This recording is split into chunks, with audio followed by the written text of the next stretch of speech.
Hey guys, how's it going? So today I want to do another basketball related video, and this video is going to be similar to one I did 4 years ago. It is going to be kind of a commentary on ESPN's all-time greatest basketball players list. So 4 years ago, ESPN released a list of the all-time greatest basketball players. They did a top 100 of their greatest NBA players of all time, and I did a commentary on that video. And so if you haven't seen it, you can go check it out. I'm gonna put it up here so you guys can check it out if you have time. That was their video on top 100 greatest NBA players, and now 2 years later, sorry, 4 years later, this is 2020, right? 4 years later, they did another list of their top 74 NBA players. Why they chose 74, I don't know, right? They could have chose 75, they could have chose 100 again, which I think 100 would make more sense. I don't know why they chose 74, but anyways, they decided to do the top 74 NBA players of all time. And I'm going to do something similar, just go down this list and give you guys my commentary on each of their picks. And I'm going to give you guys my opinion on whether or not I agree or disagree with their ranking. So actually before that, it's important to note that I actually created a spreadsheet of the greatest NBA players of all time and kind of ranked them according to an algorithm.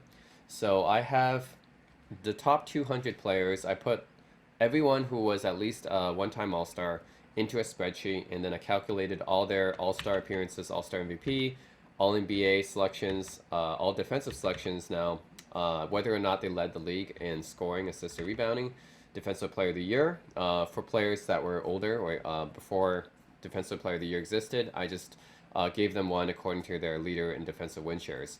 Same thing for all defensive because this was created in 1969. So before, I just kind of extrapolated that for older players.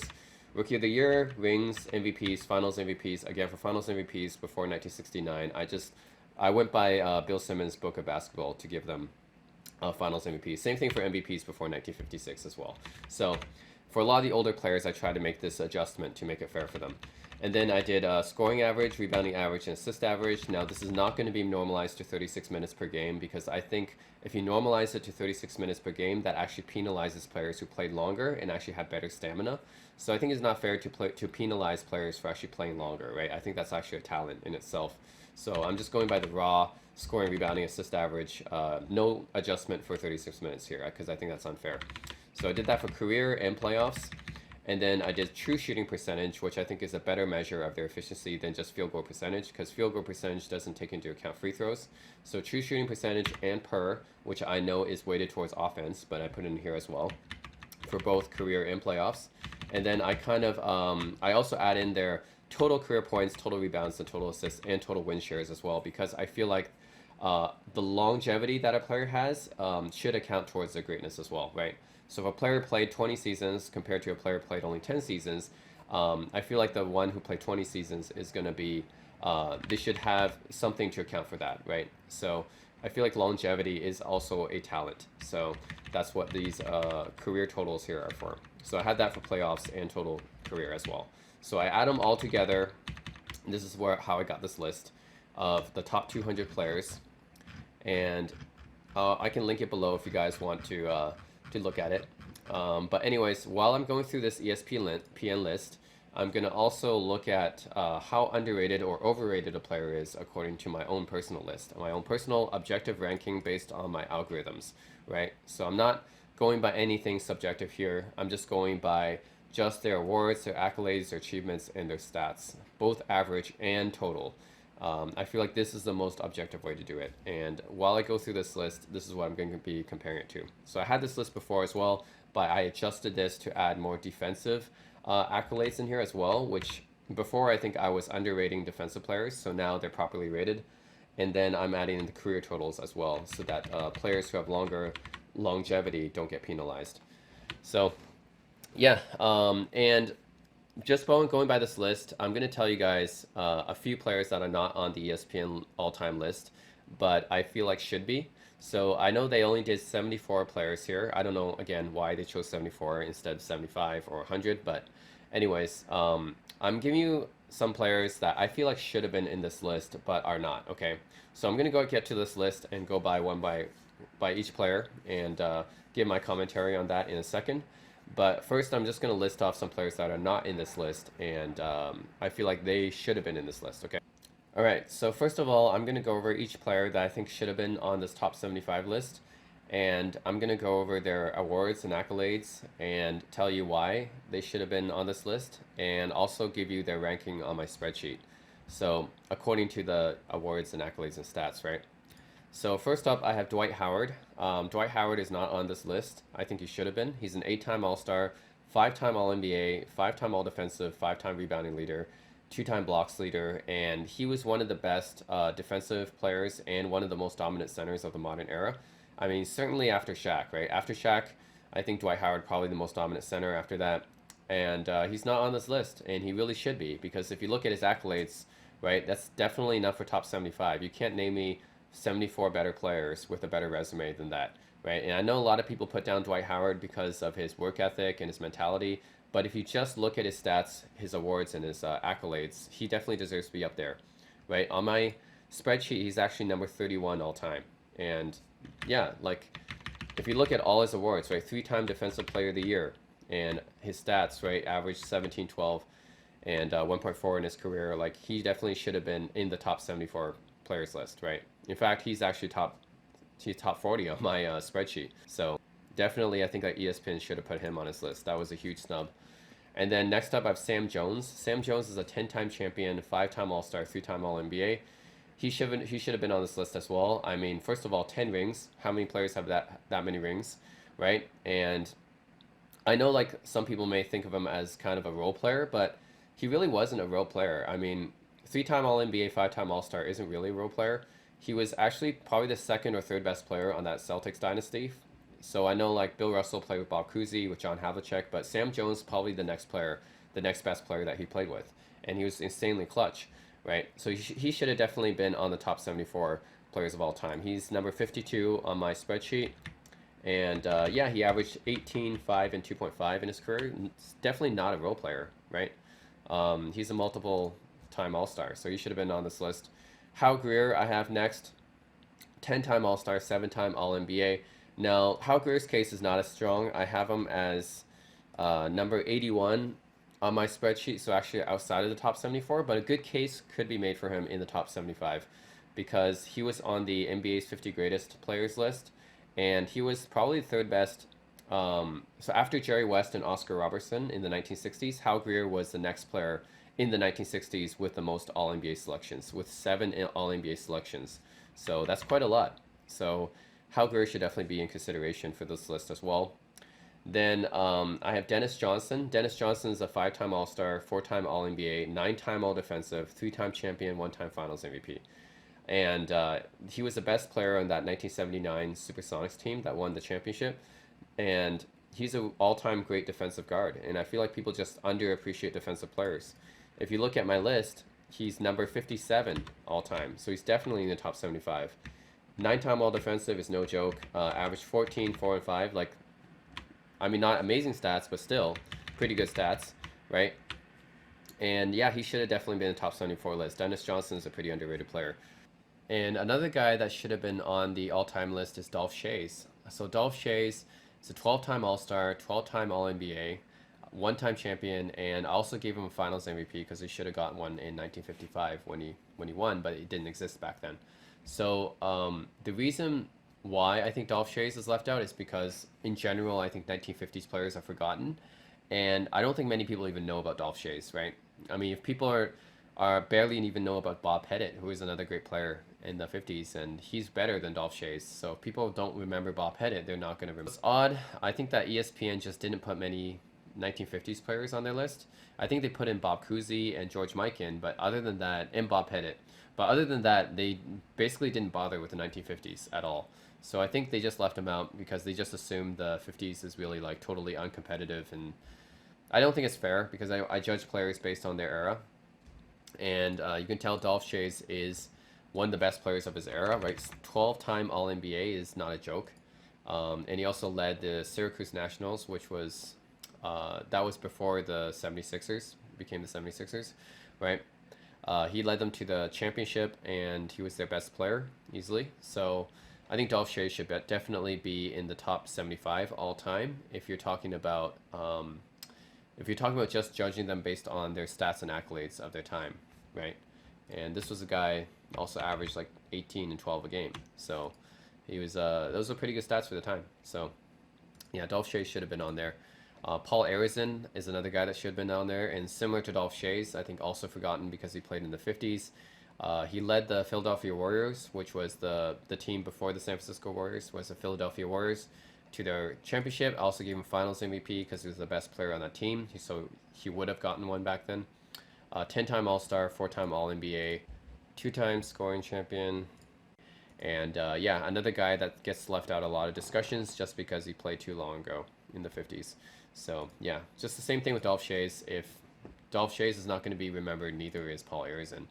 And it's a little bit odd that ESPN excluded these guys from their list. Maybe they just put in the top three 50s guys, which is George Mikan, Bob Cousy, and Bob Pettit, right? They just put in those three top 50s guys, and then that's it. They said, oh, no more 50s guys. We're not going to put any more 50s guys in, which is weird, right? Because if you're just going by their accomplishments, their achievements, and what they did in their era, then Dolph and Arizin should have been on there. But yeah, so yeah, and then next up I have Dave DeBusschere. Dave DeBusschere should have been on this list as well. 8-time All-Star, 10-time All-Defensive, and 2-time champion. So again, just like with Dennis Johnson, I feel like people underrate defensive players.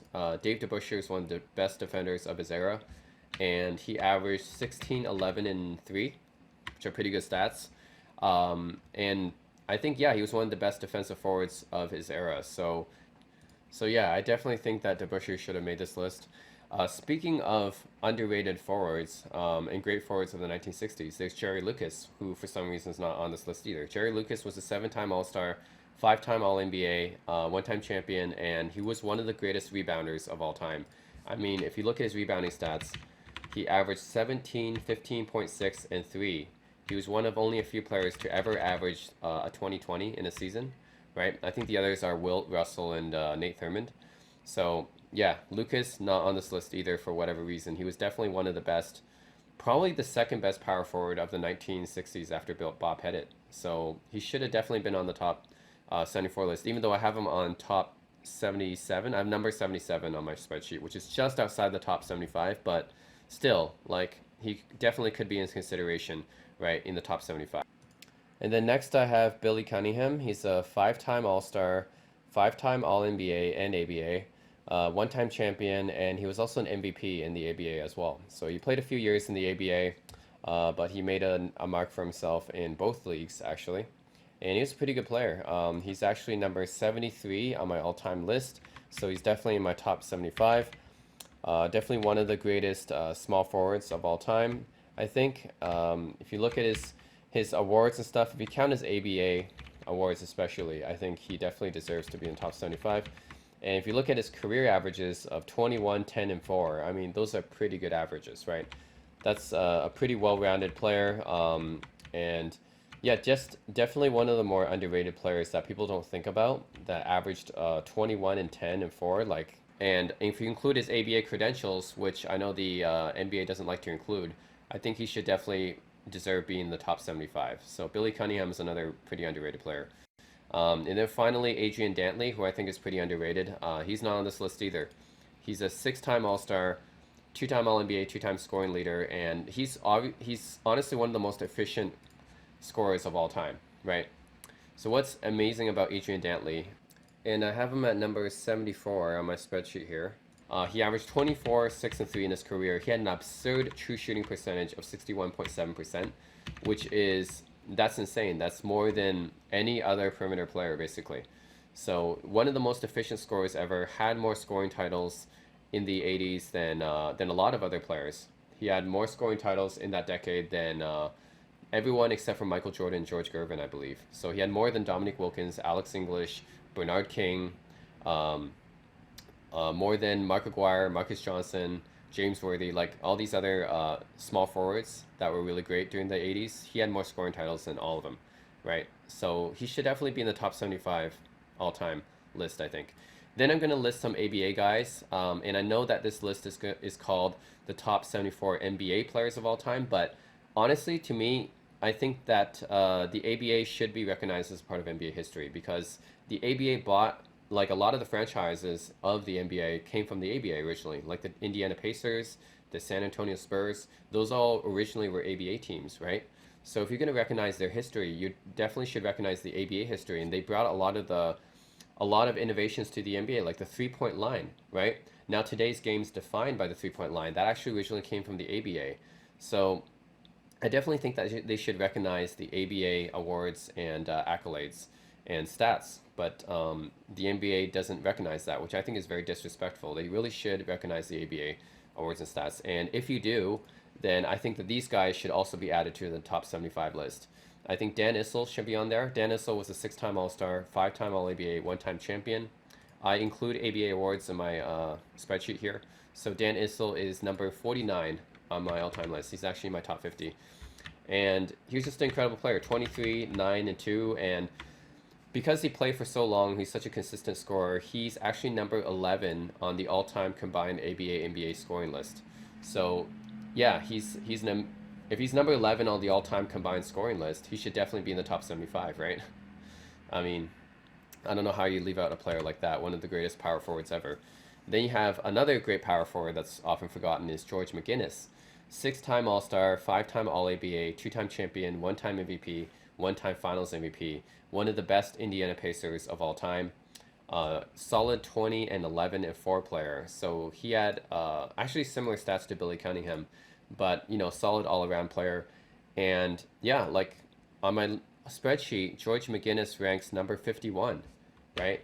He had pretty amazing stats, and if you include his ABA awards, he definitely deserves to be in the top 75. So it's another underrated player. And we have another underrated power forward that played in the ABA, Spencer Haywood, who was a five-time All-Star, five-time All-NBA, one-time champion, and he only played in the ABA one season, but he got MVP when he played in that ABA season. So he definitely deserves to be on here too. Just like McGinnis and Cunningham, he averaged 2010 in his career. And Spencer Haywood actually ranks number 58 on my spreadsheet here.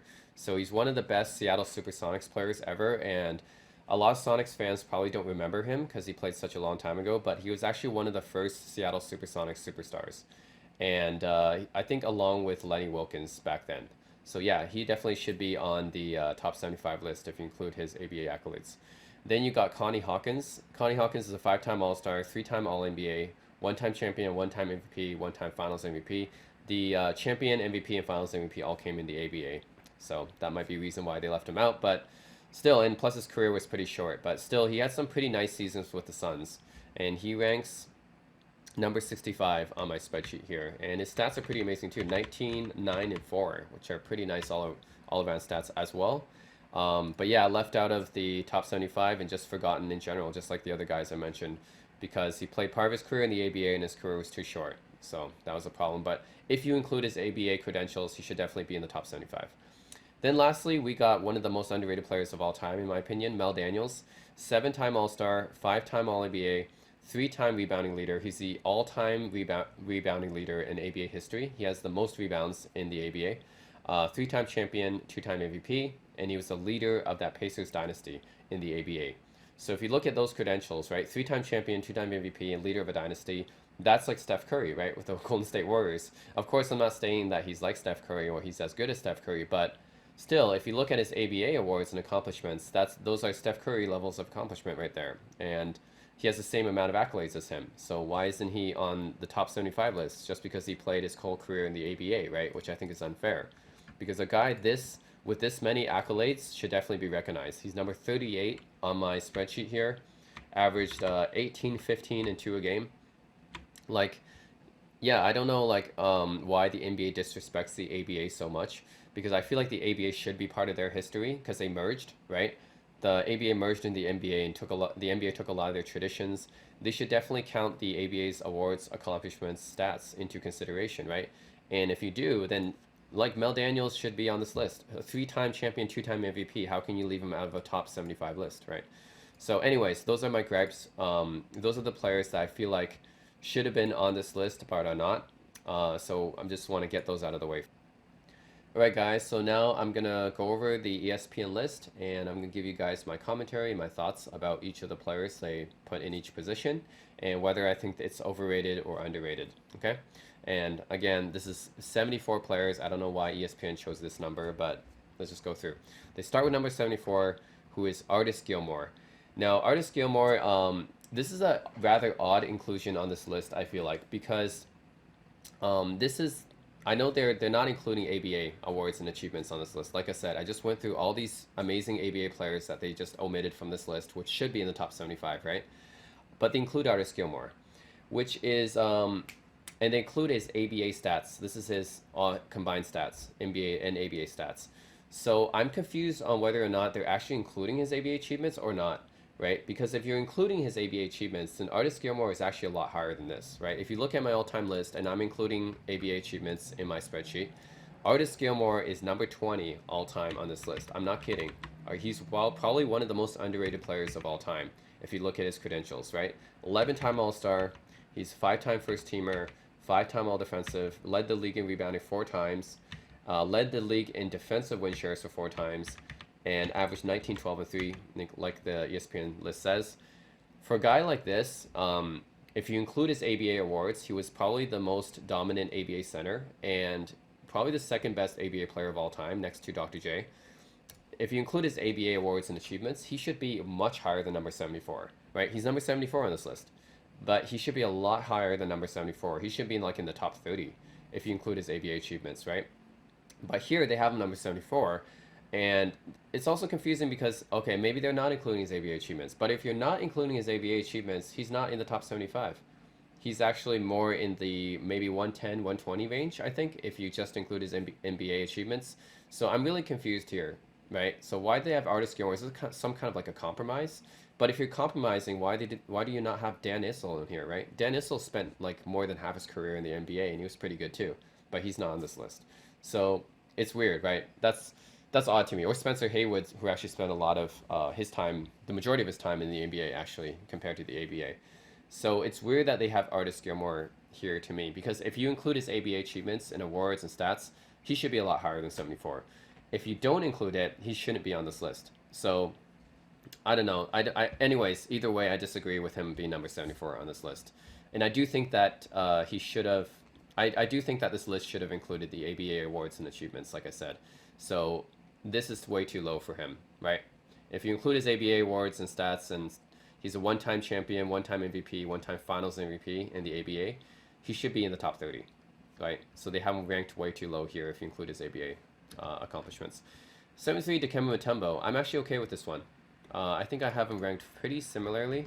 I have Dikembe Mutombo number 69. Okay, so not too different. I'm actually okay with Dikembe Mutombo on here and this spot. I feel like he's kind of underrated because of his lack of offense.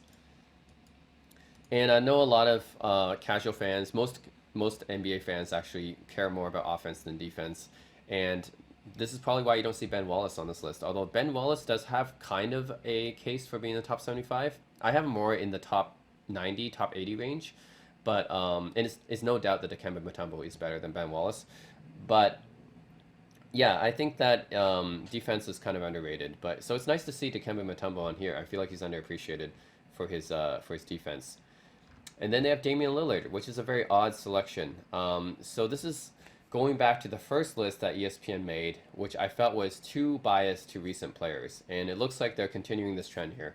They're being really biased to players that are playing now or recently. So Damian Lillard being on this list is a real head scratcher, right? So even if you include his current stats, which are going to be inflated because by the time he retires, it's not going to be this high, 24, 4, and 6.5. So on my spreadsheet here, I have Damian Lillard at number 105 on my list. So he's not even in my top 100 on my spreadsheet. But I mean, his stats are pretty good, 24, 4, and 6.5, and I'm using his current stats right now.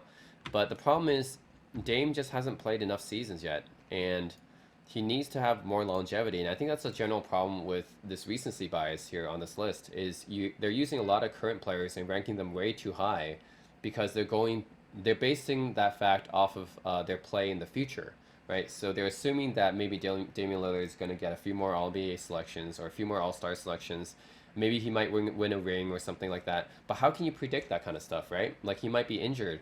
So you can't predict what a current player is going to be like in the future. So that's the problem I have with this list is it ranks a lot of the modern players way too high because it's extrapolating their talent, right, based on what they're going to do in the future. And we just don't know that yet. So based on his current achievements, Damian Lillard is not a top 75 player, right? He's more like a top 100 player, but just barely top 100, I would say. But still, he shouldn't be number 72, and he definitely should not be ahead of Artis Gilmore. Like that's just ridiculous to me. So he's just here way too early, I think. He's a great player, but yeah, it's too. I think his career is too short.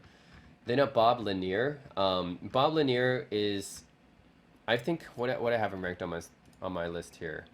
I have Bob Lanier ranked number 93. So he's actually ranked a lot higher here than I have him ranked. Um, he's a solid 2010 player. I think the problem with Bob Lanier is he didn't really achieve like any rings or championships or MVPs. Like he had just All-Star selections and a few All-NBA selections, I think. Actually, he didn't even have any All-NBA selections. Yeah, just All-Star selections. That was it. And his solid stats, 20, 10, and 3. But other than that, nothing really, no other like big achievements or accomplishments. He was basically just a mountain of stats. That was it. So I think this is a little bit high for Bob Lanier. Yeah, because I know he played on some pretty bad teams, but still, like all he has is all-star selections. That's it. He doesn't have any other accolades, so I wouldn't put him this high. Tony Parker, I think, is properly ranked. I have Tony Parker around this mark, I think. Yeah, number 66 on my spreadsheet. So I'm actually agree with this selection here at number 70. So I don't have any problem here. That's actually properly listed. Then Bernard King is the odd selection, number 69. 23, 6, and 3. So his stats are pretty good. The problem with Bernard King is that his career was pretty short because he got injured in his prime. So on my list, I have Bernard King at number 106, right after Dame, actually. So he's a little bit high here, which is a little bit interesting because they don't have Adrian Dantley. Like I said, they don't have Adrian Dantley on this list, but they have Bernard King. And I know Bernard King at his peak was a better scorer than Adrian Dantley, but if you look at his whole career, there's no way that Bernard King's better than Adrian Dantley, right? So it's weird that they have Bernard King on here at number 69, but not Adrian Dantley. So yeah, they don't have Adrian Dantley on this list, but they have him at 69, which I think is way too high because I have him at number 106. So he's not in my top 100, but he's in the top 70 here. So I think it's a little bit high. Bernard King is a great player when he was at his peak. He got injured, right? So he didn't have a long career. So I couldn't put him this high. Pete Maravich is also way too high on this list. His stats were really good, 24, 4, and 5. And the problem with Pete is that although he had like good stats and he had a few accolades, he was like all NBA a few times. He was a one-time scoring leader. The problem with Pete Maravich is he didn't really experience much postseason success. Like he doesn't have no MVPs. He never led the league in assists, even though he's a great passer. No finals MVPs, no championships. He didn't have good playoff success, and his playoff numbers were really bad. Like they dropped, his regular season numbers are good, 24 points a game, but it dropped down to 18 points a game in the playoffs. I'm pretty sure I'm right about this. Let me check. So I Pete Maravich all the way down here at number 153.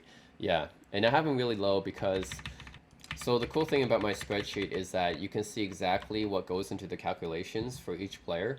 So there is a definitive reason why these players are so low. It's not based off of stuff like, oh, I don't think he could have played in this era or something like that. It's not based off subjective stuff like that. I hate it when people compare eras and say stuff like that. Like, oh, Bob Cousy would be crap in this era, so that's why I don't rank him as high. Nothing like that. I'm just basing them off of their own era, right? And putting in their stats and achievements during their own era. So the reason why Pete Maravich is so low, you can see why. His playoff average dips significantly. 24 points per game in the regular season, 19 points per game in the playoffs is a huge dip. Everything dips. Like his assist average goes down, his rebounding average goes down. His true shooting percentage is pretty low. It's only 50%. To give you an idea of how low that is, that's actually lower than Allen Iverson's true shooting percentage. Like, yeah, that's pretty bad. And it goes even lower in the playoffs. It goes to 48% true shooting percentage. So I'm sure he would have been a great three-point shooter, but yeah, for the true shooting percentage for his career in playoffs, it's pretty bad. He didn't have that many win shares either.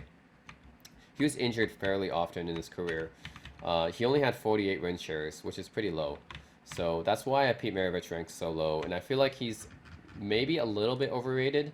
I know it sounds weird because people think that Pete Maravich is underrated, but I think he's a little bit overrated actually because of his flashiness. And I know he's one of the greatest college players ever, and I know he's you know, he kind of revolutionized the way he played, you know, with his ahead of the time shooting from 3 point range or his passing and stuff with his fancy stuff.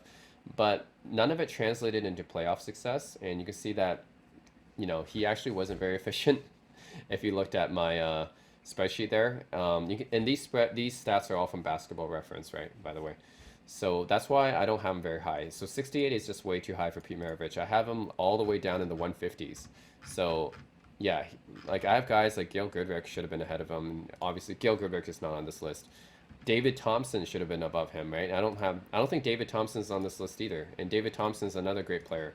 I have guys like, yeah, Gail Goodrick, David Thompson, Mitch Richmond, right? Those are all guys that are not on this list that are ahead of Pete Maravich on my spreadsheet.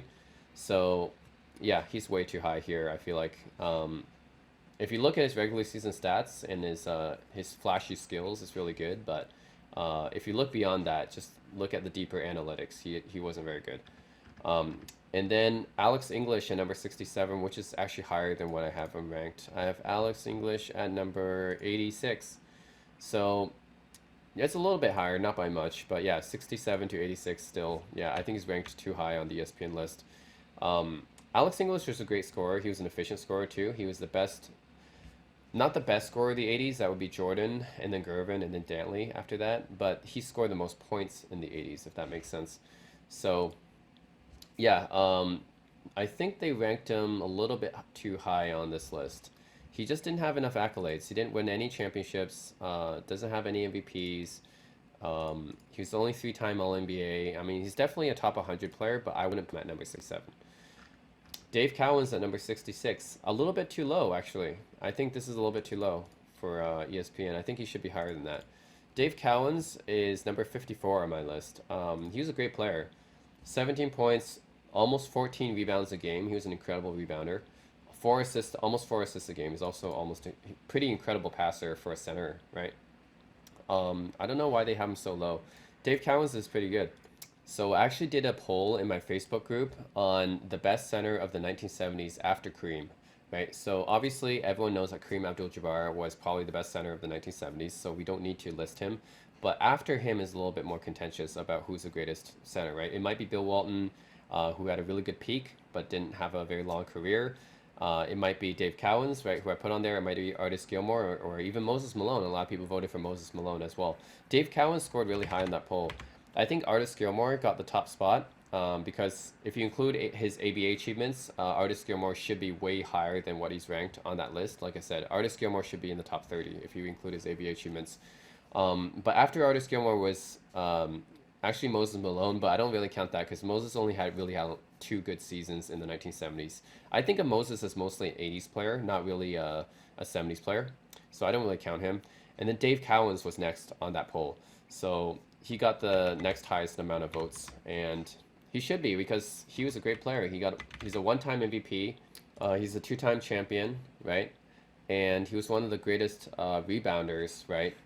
Especially for his size. He was only a 6'9" guy, but he pulled down almost 14 rebounds a game. He out-rebounded Kareem Abdul-Jabbar on many occasions, right? So just think of like Moses, like Rodman, like these guys have a lot of hustle, right? And Dave Cowens had that hustle. I don't think like people who watch Dave Cowens play know how good he was. Like they know he was this really intense player. So he should be higher than 66. I have him more like in the 50s, right? Okay, Paul Gasol at 65. A little bit higher than where I have him at. I think I have Paul Gasol at 68. Yeah, almost similar. Yeah, so actually I'm okay with this one. Yeah, 65. People don't realize how good Paul Gasol was. They tend to underrate him, especially when he was playing with Kobe, because they want Kobe to feel more, they want to give all the credit to Kobe. But actually Paul Gasol was really, really good, especially if you look at his win shares. So yeah, he was underrated, I think. So this is actually a good spot for him. I'm okay with this one. Earl Monroe. Now this one I have a problem with. Earl Monroe, 64 is way too high. So on my list, Again, I think this is a problem with the flashiness again. So I have Earl Monroe all the way down here near Pete Maravich, right? I have number 163. Yeah, he's number 162. So sorry, 162 on my list here, right below Derrick Rose, which is a lot of people might be surprised that Derrick Rose is this low as well. But he's even lower than Pete Maravich, 162, and yet he's higher on the ESPN all-time list. I have no idea. So the reason why Earl Monroe is so low is because, okay, four-time All-Star, that's fine. One-time All-NBA, that's not that much, right? If you're going to be in the top 75 players all time, you should really be more than one-time All-NBA. No all-defensive selections. He won one ring with the Knicks, which is good, but that was it. That's all his awards and stats, and 19, 3, and 4 a game, which is fine. But then if you look at his playoff averages, it goes down. His true shooting averages were not very great. They're 51%, 52%, not very good. Didn't have that many win shares. That's why I don't have Earl Monroe that high. He's 162, not even in the 150 on my list. And here he's 64, which is way too high. So yeah, I mean, I think it's the flashiness again. Like Earl Monroe was a very flashy player, just like Pete Maravich, and I think that people tend to overrate flashy players. Same thing with Jason Williams. I don't know why people keep bringing up Jason Williams.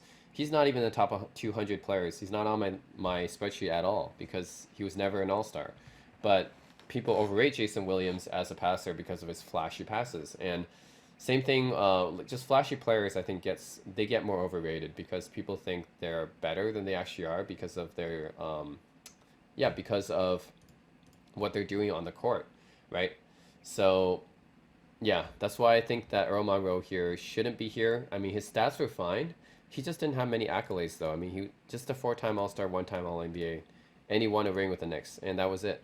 That's not enough for top 75 all time. You need to have more than one-time All-NBA, and you need to have more awards or achievements than that. Like if you're Wes Unseld, for example, he was only one-time All-NBA too, but at least he had an MVP, he had a Finals MVP, right? So Earl Monroe does not have those kind of other accolades to make up for it. So yeah, he does not deserve to be in the number 64. That's way too high. All right, number 63, Alonzo Mourning, which I also think is way too high on my list. I have Alonzo Mourning. I think I'm in the top 100. Yeah, 92. I have Alonzo Mourning number 92 on my list, and he's number 63 here, which is definitely higher than he should be. And I know he's one of the best defensive players. Especially for his era, he's one of the best defensive players. I don't think he was as good, or maybe at his peak, he was about as good as Dikembe Mutombo. But overall, I think Dikembe Mutombo was a better defensive player, and Alonzo was a better scorer than Mutombo was for sure. He was a better offensive player, but he just doesn't have enough accolades to be that high. I mean, if you look at seven-time All-Star, that's a lot, but he's only two-time All-NBA, and he won a ring, but it was at the tail end of his career, and that's pretty much it. One time or a two-time All-NBA really isn't enough to be, what, 63 all-time? He's more like I said, he's probably in my spreadsheet, he's in the 90s, right? So that's probably where he's ranked, in the 90s. I think that's fair. He's still in the top 100 because he's still a really good player, but I don't think he should be 63. That's too high. All right, and next we have Dennis Rodman at 62, which I actually think is too low. Dennis Rodman was a much better player than people think. So, especially now, I guess people know a little bit better about how good of a player he was after the Last Dance documentary came out. But Dennis Rodman I have in my top 50. He's a number 45 on my list right here, which might be surprising to some people because he's only a two-time All-Star. He didn't have a lot of All-Star selections, but the thing about my algorithm is that it accounts for all defensive, and it accounts for how many times you led the league in scoring, rebounding, or assists. Dennis Rodman is one of the greatest rebounders of all time, as most people know, right? He led the league in rebounding 7 times, and he was a 8-time All-Defensive player, and that leads to a lot of accolades here. So even though his actual stats weren't that good, like 7, 13, and 2, except for his rebounding, his scoring wasn't very good. But just the fact that he led 7 times the rebounding, was an 8-time All-Defensive, should be enough to make him a top 50 player. So this is actually too low. I actually think Dennis Rodman is a top 50 player, and yeah, he should be higher than 62 here. Just people don't understand like just how pivotal he was towards those championship teams, right? 5 rings, and He won 2 with the Pistons, right? 3 with the Bulls. He was a pivotal part of all 5 of those championship teams, right? So, and a 2-time Defensive Player of the Year. So actually, I think he should be higher than 62. He's in my top 50. One of the best, rebounders of all time, and one of the best defensive players of all time as well.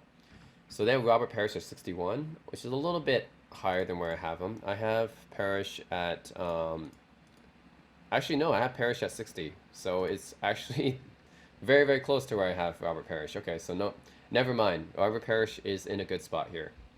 Uh, yeah, he just played a lot of seasons. So even though he didn't make that many All NBA teams. He just made one. That was it. But it's just his career was so long, right?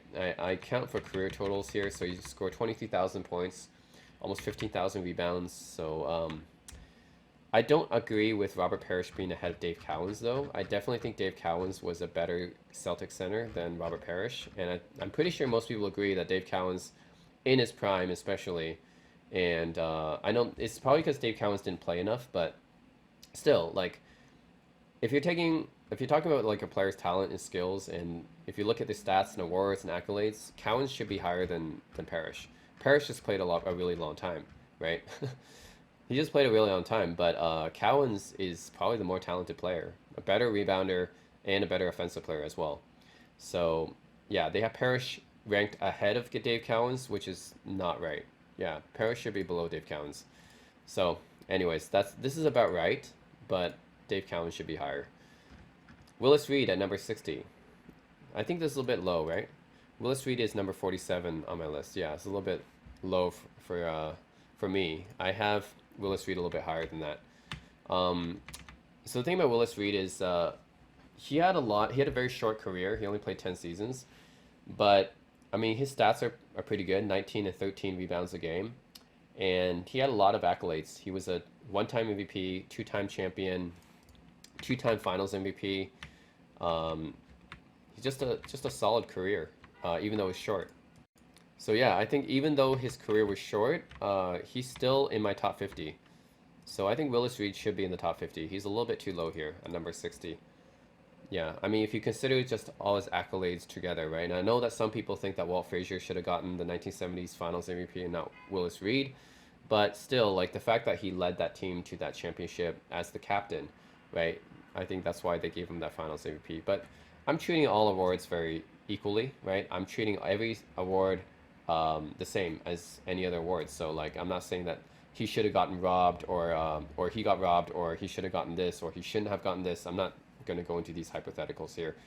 A lot of people say that Willis Reed did not deserve the amount of awards that he got, but I'm not going to argue that here. I'm just going by what they got, right?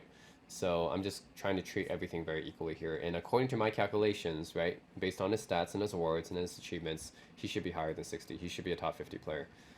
All right, so then we got Bob McAdoo, which is, let's see, what do I have? It's about right, I think, right? Yeah, 59. I have Bob McAdoo 59 on my all-time list, and he's number 59 here. So he's exactly where I ranked him. So this is fine, right? I'm fine with Bob McAdoo being here. Some people who saw McAdoo play say that he should be higher, and then people who are, biased to recent players should that he should be lower because he played in the 70s. But I think this is the correct ranking. He's neither too high or too low. Yeah, this is exactly where McAdoo should be. It's just he had a very, very short prime, but it was a very, very dominant prime, right? So you kind of have that Bill Walton thing going on where you have a short prime, but it was very dominant. But this is where he should be, number 59. And then Manu Ginobili at 58, I think is a little bit too high. I have Manu above the 100, I think. Yeah. I have Manu Ginobili at number 104 all time. And some people may be saying, well, Manu Ginobili, he should be a lot higher because, he was a pivotal part of those San Antonio Spurs championship teams, and he was a clutch player, and he was a really good shooter and stuff. Well, I account for all of that, right? I do account for win shares. I do account for true shooting percentage. He was only a two-time All-Star, and the fact that he's 104 on my all-time list is actually pretty good, considering he's only a two-time All-Star, right? And his stats, 13. His stats aren't really, they don't stand out all that much because he was a sixth man, right? He wasn't really a starter. But I think it's still pretty impressive for a guy who was a six man his whole career to be number 104 all time. It's barely, he's ahead of guys like Damian Lillard, Bernard King, Vince Carter, Mitch Richmond on my list. He's ahead of David Thompson, Grant Hill, like Nate Thurmond, right? He's ahead of all these guys on my list. So I think that's a pretty fair ranking for me to put him just over the 100 mark. But he's way too high here. He shouldn't be 58. If you're saying Manu Ginobili is 58, you're saying that he's better than Willis Reed. He's better than Bob McAdoo. He's better than Dennis Rodman or Dave Cowens, right? Artis Gilmore, Pete Maravich. Like, actually, I do have him ranked ahead of Pete Maravich, but like he's better than Tony Parker, right? I don't think anyone thinks that Manu Ginobili is better than Tony Parker, right? Tony Parker got a Finals MVP, right? So on that Spurs championship teams, like everyone knows that Tim Duncan probably the alpha, right? And then Tony Parker is the second guy, right? I don't think people think that Manu Ginobili is actually better than Tony Parker, so I don't know why he's ranked higher. He definitely shouldn't be ahead of Bob McAdoo or Willis Reed, though. I mean, these guys won MVPs, right? And they won rings as well, but they also won MVPs. And Manu Ginobili, I don't think ever came close to winning an MVP. And those his stats, I know like he played as a six man, so it's unfair to judge him based on his stats, but still, you got to take that into account, right? So I think he's way too high here. Yeah, he should be in the hundreds range. Shouldn't be 58. They have Clyde Drexler at 57. Clyde Drexler, I think, is actually a lot higher than where I put him. I put him at 67. So he's 10 spots higher on the ESPN list than where I have him ranked, which is, yeah, I think it might be okay because Drexler was actually really good and it's a 10-time All-Star. I think the thing holding him down on my spreadsheet is the fact that he's only 3-time All-NBA. If he had more All-NBA selections, I would definitely put him higher. 26 and 6 almost is that's pretty good. Those are pretty good stats. And his playoffs average is actually even better. So, and his true shooting percentage is pretty good, not bad. So Clyde Drexler, I'm okay with him being 67, even though he's a lot higher than on my list, because I think it's because of Jordan. He played at the same time as Jordan's dominance, so that's probably why his all NBA selections he didn't have as many. But Drexler was he was a pretty good player when he played, so very, very good at rebounding, especially. He was an excellent rebounding guard and had a lot of win shares and, the leader of those Trailblazers teams. So, yeah, I mean, this is higher than where I would put him, but I'm not angry about it like I am for Manu Ginobili or Robert Parrish being ahead of Dave Cowens. Ray Allen, number 58. I think this is a little bit higher than where I have him, right? I have number 80, yeah. So it's actually a lot higher than where I have him.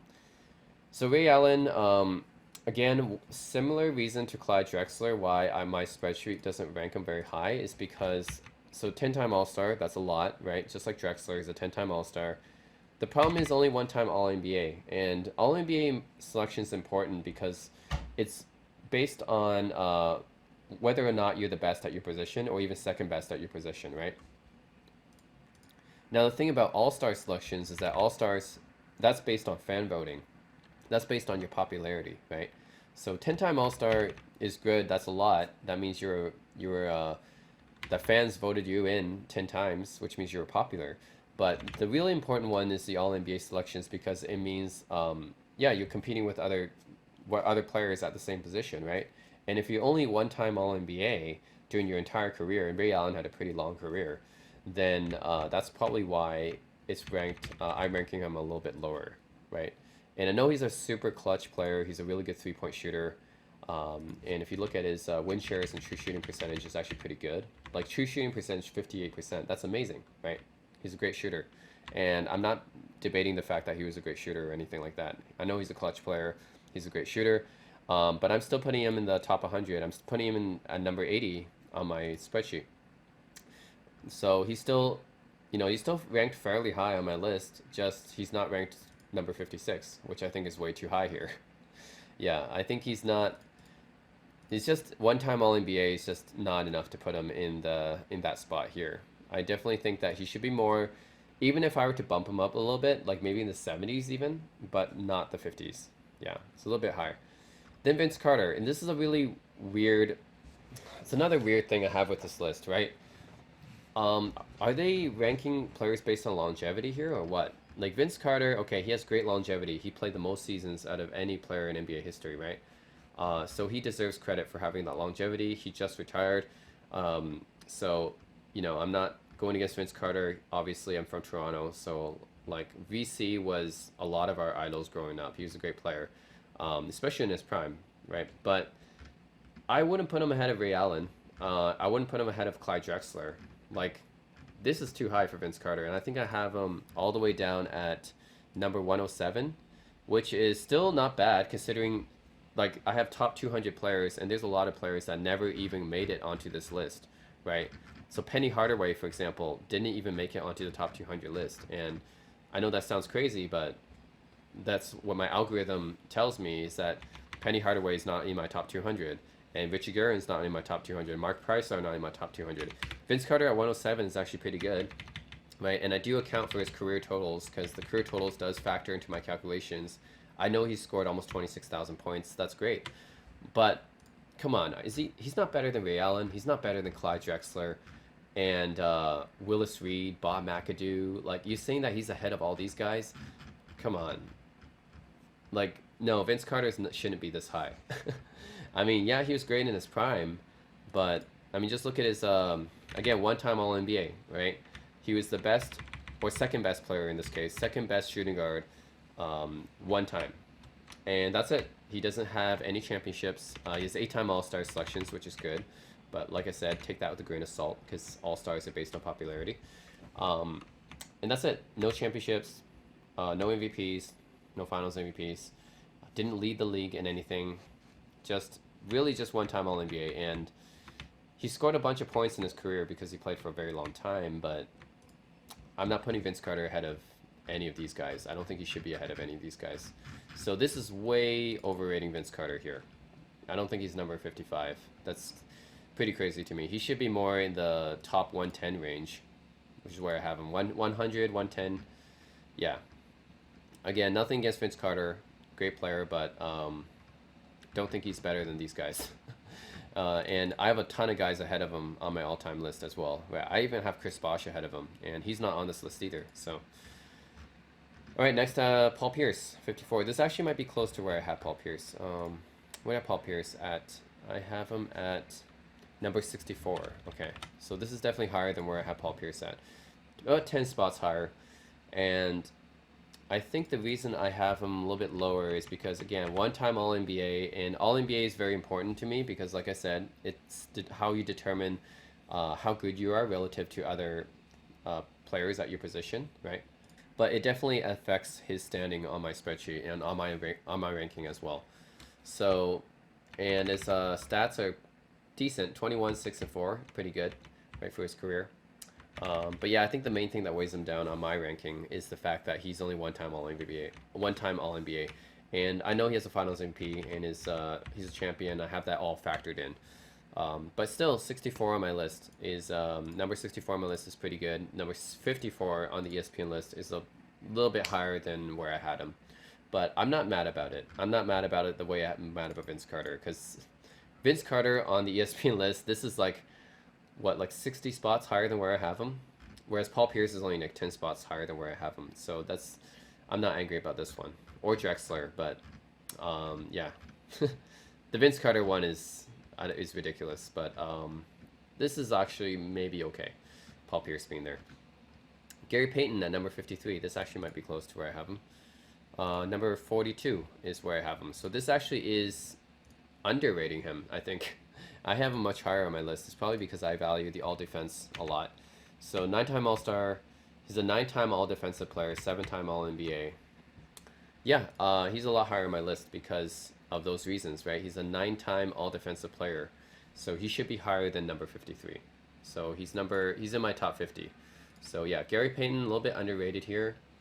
I think the fact that he's all-defensive so many times, he's considered one of the best defensive guards of all time, right? Certainly at the PG position, it's either him or Walt Frazier, right? It's either one of those two guys that's going to be the best defensive PG all time or the best two-way PG all time. He should be higher. He should be in the top 50. But number 53 in here, a little lower than where I have him. Tracy McGrady at 52 is definitely higher than where I have him. So T-Mac, I have T-Mac.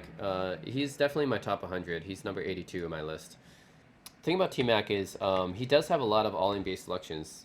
5-time All-NBA, 7-time All-Star. It's just the problem was his career was a little bit too short. I think that's what's pulling him down because he got injured, which is what's pulling his ranking down in my list. If he played out his entire career, obviously he'd be a lot higher, but 52 is a little bit too high here, I think. He just didn't play enough of a career. I mean, he had a very short prime. It was a very dominant prime, and he led the league in scoring twice. Uh, Actually, his playoff averages were pretty good, but yeah, his career was just too short for him to be ranked this high, right? So I think 52 is a little bit too high for Tracy McGrady. He should be more the 80s, 70s range. Yeah. He might even be, like, I might agree with him in the top 75, but definitely not at this spot. James Worthy at 51, I think this is too high. I have James Worthy at number 87. And a lot of people might disagree with this because James Worthy is one of the best small forwards of all time, and I know this. He was a key part of those Showtime Lakers teams, but it's just the problem was, look at this, no All-NBA first or second team selections, right?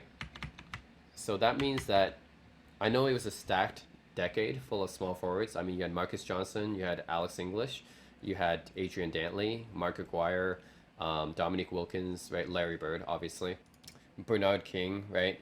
But still, like James Worthy never got any All NBA first or second team selections means that he was never better than any of those guys.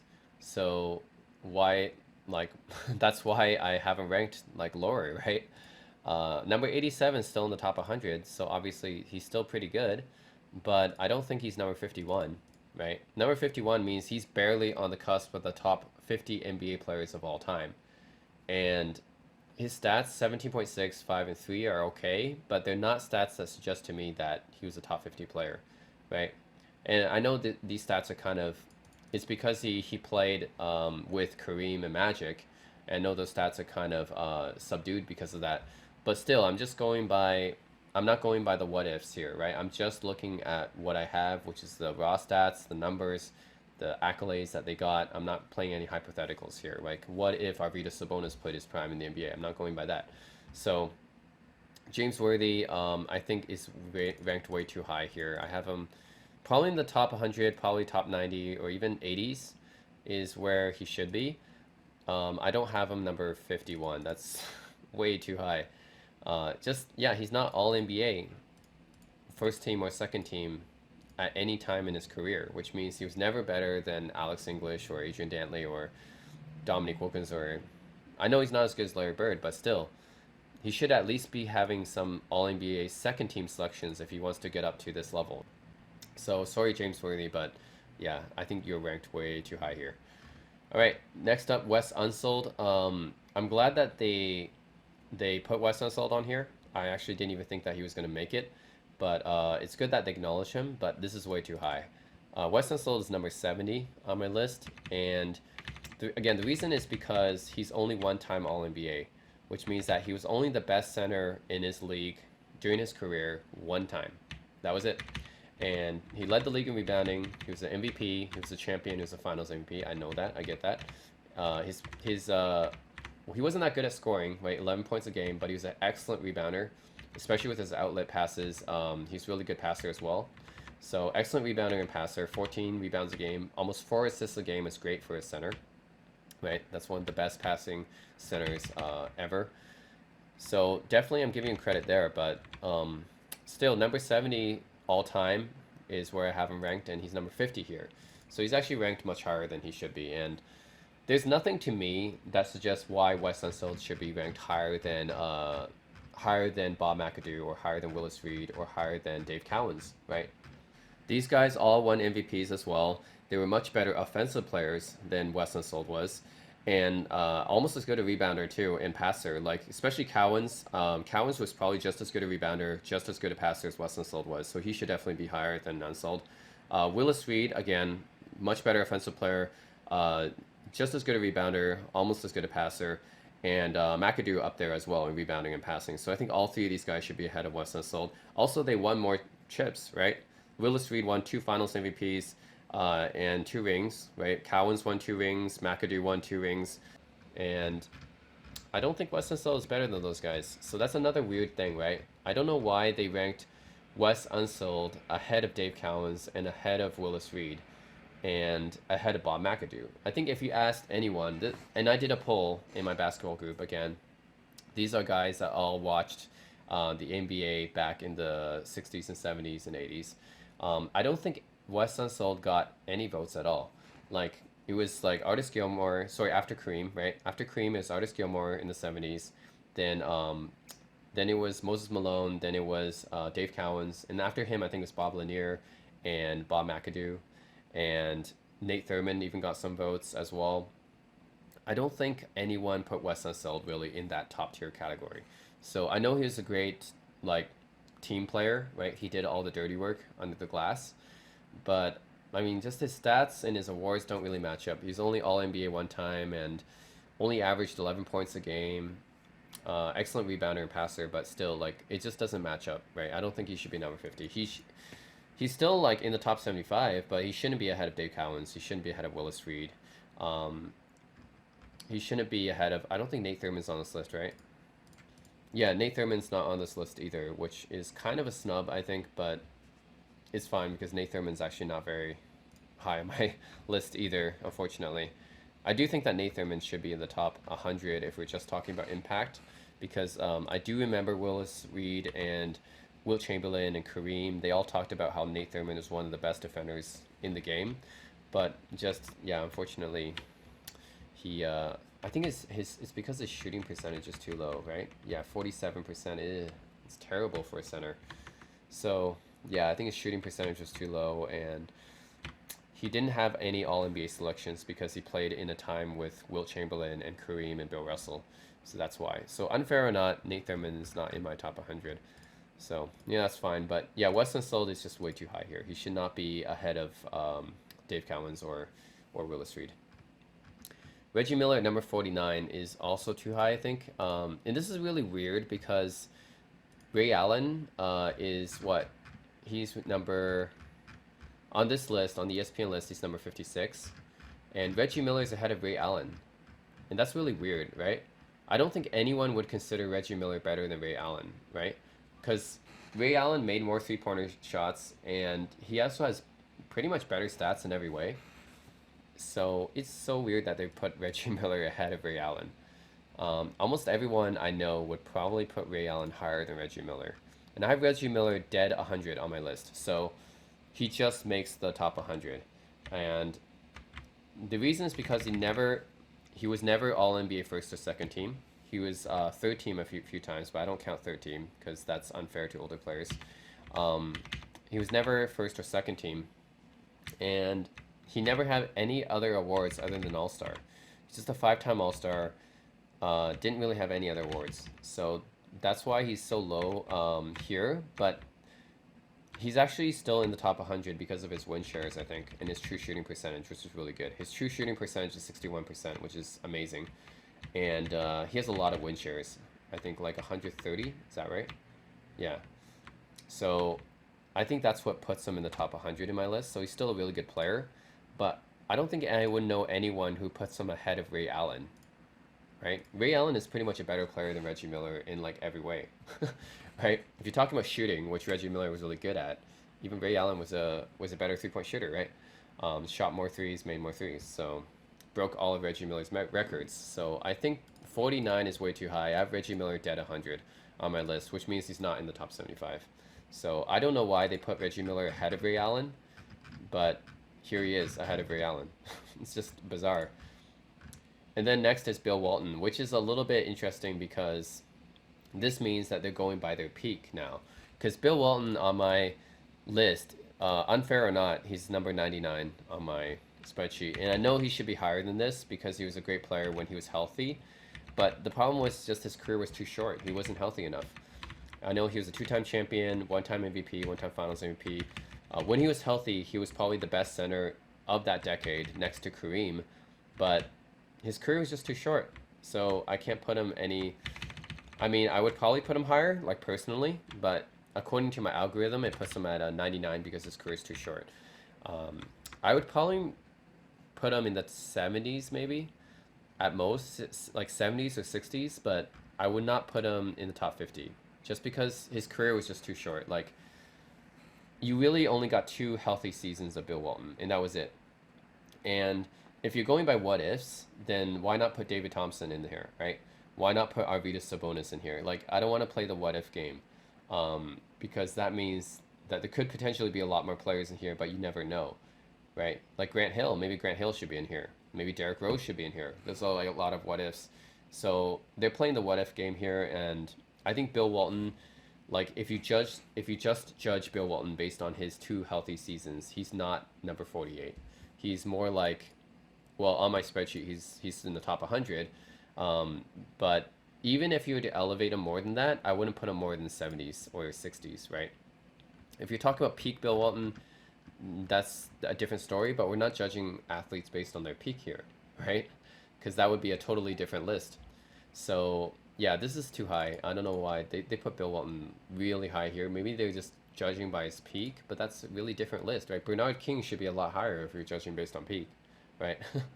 And again, David Thompson should be on here if you're judging based on their peak. And a lot of the other players I mentioned, like Dwight Howard, who got snubbed from this list, should be on here. Adrian Dantley should be on here. So, yeah, I don't get that. That's way too high for Bill Walton. George Gervin at number 47. I think I have him a little bit higher, actually, than that. I have George Gervin number 43. Yeah, a little bit higher. But I'm okay with this one because this is very close to where I have him at. So, yeah, Gervin was a great player, and he's definitely top 50. So, I agree with his ranking here. Dominique Wilkins a little bit too high here. I think 46. I have Dominique Wilkins at number... I have him number 78. So he's outside of my top 75. And they have him 46 here, which I think is too high. The reason I'm having him this low here on my list, three-time All-NBA, that's fine, I guess, it's the same as Alex English. But just he didn't really have many other accolades. He led the league in scoring once, 9-time All-Star, which is good. Averaged 25 points a game, that's pretty good, right? But I think it's just he didn't have many other accolades other than just scoring and getting a lot of All-Stars. And he was three-time All-NBA, but it's not really enough to get him in the top 50, right? If we're getting to the top 50, we're talking about players that were multiple All-NBA more than 3 times, multiple All-Defensive, maybe an MVP, maybe a Finals MVP, multiple-time champion, maybe. This is the top 50 we're talking about here. So I don't think Dominic should be in the top 50. Like, he's in my top 80. He's number 78 on my list, but I don't think he's top 50, because when you talk about top 50, you're looking for players that are more than 3-time All-NBA. You're looking for players that led the league in like some category more than once, or won an MVP or Finals MVP, like something like that. And Neek just didn't have any of that. Yeah, he's a great flashy player, but he scored a lot of points, but not really enough to put him in the top 50. Like, he's basically Alex English with maybe slightly better scoring than Alex English, I think. But other than that, he's just a better scoring version of Alex English, right? So, and Alex English was already a good scorer, and Neek was like just a little bit better. But that's all I think of him as. I don't think of him as a top 50 player. I think of him as I put him around the same ranking as Alex English is where I put him. Just a little bit higher than him though. Yeah. And then Anthony Davis, number 45. Again, this goes back to the fact that I think ESPN has a huge bias towards current players or modern players. This is too high for AD. He just didn't play many games yet. I do have AD ranked in my top 70 though. He's number 63 on my all-time list, so that's pretty good for a current player. 6-time All-NBA so far. Or sorry, 4-time All-NBA, 3-time All-Defensive so far. And he might win a ring this year. We don't know. If he wins a ring with LeBron James, then he'll definitely get bumped in my list. But for now, he's in my top 65 players list. And so still in my top 75. And he's got great stats, 24, 10, and 2. He's got a great per. He's got an amazing playoffs scoring average and stats. Great true shooting percentage. But he just didn't play enough seasons yet. So I can't put him up here. Again, this is like a recency bias thing. So same thing with Damian Lillard, right? Like, Yeah, I do have Anthony Davis AD in my top 75 players list, but not at 45, not in my top 50 yet. Maybe he will be in the future, especially if he wins a ring. If he gets the finals MVP, then he'll definitely be in the top 50, but not right now. Yeah. And then Elvin Hayes at 44, which I think is pretty good, right? I have 35. Oh, okay. Actually have Elvin Hayes quite a bit higher, a few spots higher than what ESPN has him at. And I think the reason is because Elvin Hayes has a 12-time All-Star if you look at his achievements, 6-time All-NBA. Yeah, he also, I think, led the league in rebounding twice and scoring once. So he has a total of 3 leader titles there. And I think he also led the league in defensive win shares 3 times. So that's why I have him so high. 21, 12, and 2. Yeah, so he's pretty good stats throughout his career. Also, he played a really long time. So he scored a total of 27,000 points and grabbed 16,000 rebounds. So his longevity stats are up there. So that's why I have him much higher than ESPN, I guess. So they have him 44, Elvin Hayes. I think Elvin Hayes is more of a top 40 player, and they have him top 50. So anyways, I'm not going to really disagree with the selection. I think this is fine. But I do have him higher than ESPN. Then Rick Barry. I think Rick Barry is too low here. I have Rick Barry ranked higher. And again, this might be because I'm including the ABA accomplishments on here, and ESPN is not. But Rick Barry, if you include his ABA accomplishments, is a top 30 player all time. He's a 12-time All-Star, 10-time All-NBA. He led the league in scoring in both leagues. And then he's a 2-time champion if you count his ABA ring as well, and 1-time Finals MVP. He's got ridiculous stats: 25, 6.7, and 5. He's a great passer, especially for his position. I think he's one of the first point forwards, and one of the greatest scorers ever. Look at his playoff scoring average: 27 points per game. Is one of the top 10 playoff scoring averages all time, I think. And if you include his ABA totals, he scored a total of 25,000 points. So Rick Barry is a top 30 player in my estimation if you include his ABA achievements. And it's weird because they're using his ABA included stats here. So this average here is including his ABA scoring average and rebounding and assist average. So it's weird that they're including that here, but they're not really counting the ABA. And they might not be counting his ABA because I think he's definitely higher than 43 if you count his ABA credentials, right? If you put them all together, his NBA and ABA career, I think he's definitely higher than 43. He should be more like top 30. People don't realize how great of a scorer and how great of a player Rick Barry was.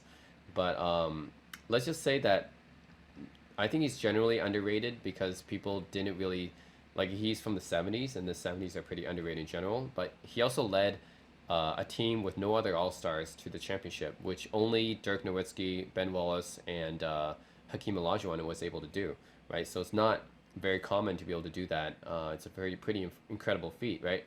And yeah, it says here in 12 All-Star selections, right? So it looks like they are including his ABA career here, which is weird because, I don't know, like, they have Artis Gilmore on here as well, but they don't have Dan Issel, they don't have George McGinnis, they don't have Mel Daniels. So I don't know what's going on with this list in the ABA. So it looks like sometimes they're including the ABA, sometimes they're not. I don't understand. It looks like they're leaving out players that just played in the ABA, like Mel Daniels, and they're judging them. Maybe they're just underrating people's ABA careers because they think it's not competitive. Maybe that's why they're ranking them lower. Maybe they're saying, oh, ABA achievements should be worth 60% or 50% as much as NBA achievements. I don't know. Maybe they're doing it that way because many people think that the ABA was not as competitive. So maybe they're weighing the ABA stuff in, but it's like 50%. It only matters 50% as much or something as NBA achievements. I don't know.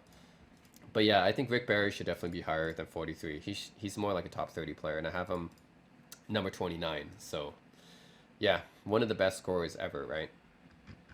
And then Russell Westbrook, number 42, which is actually similar to where I have him. I'm number 39. So I'm actually okay with this.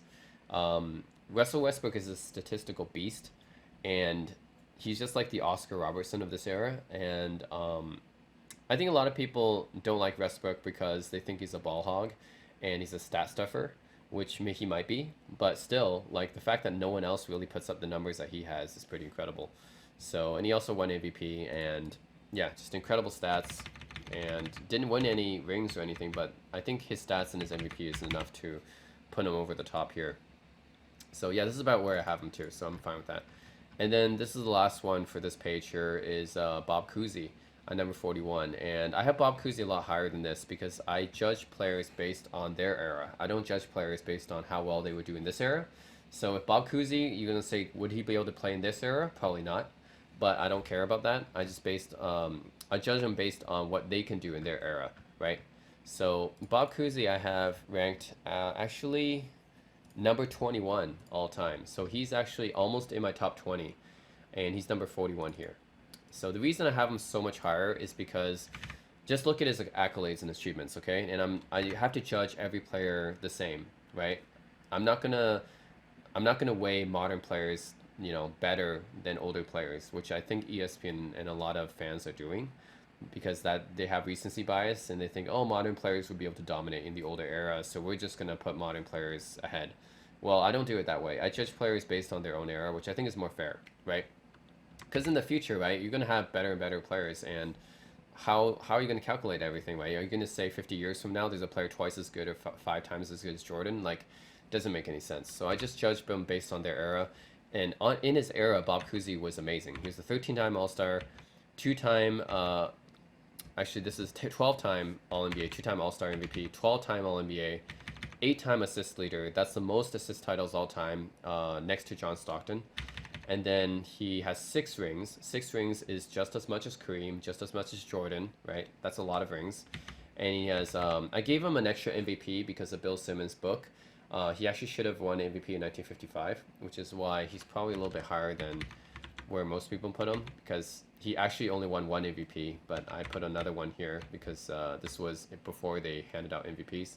And then 18, 5, and 7.5 is pretty well-rounded stats, even though he's a pretty terrible shooter, right? Only 44.6 true shooting percentage. Pretty terrible, but his stats are pretty good. His raw stats are pretty good, and he had a ton of accolades, so it's just his awards that put him way over the top, right?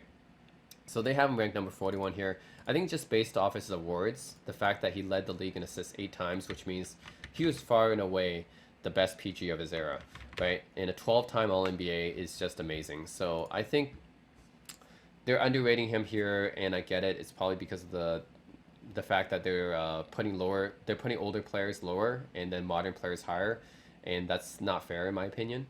I rank everyone based on their stats and awards that they got during their era. But if you just judge them based on their era, I think Bob Cousy should be a lot higher. He's in my top 25 all time, right? And here he's not even in the top 40, so that's unfortunate. All right, so I'm just gonna stop this video here. I'm gonna make a part 2. This is just for the ESPN ranking for their number 74 to number 41, and then my own kind of additions to who I thought should have been on this list. So that's what this video is about.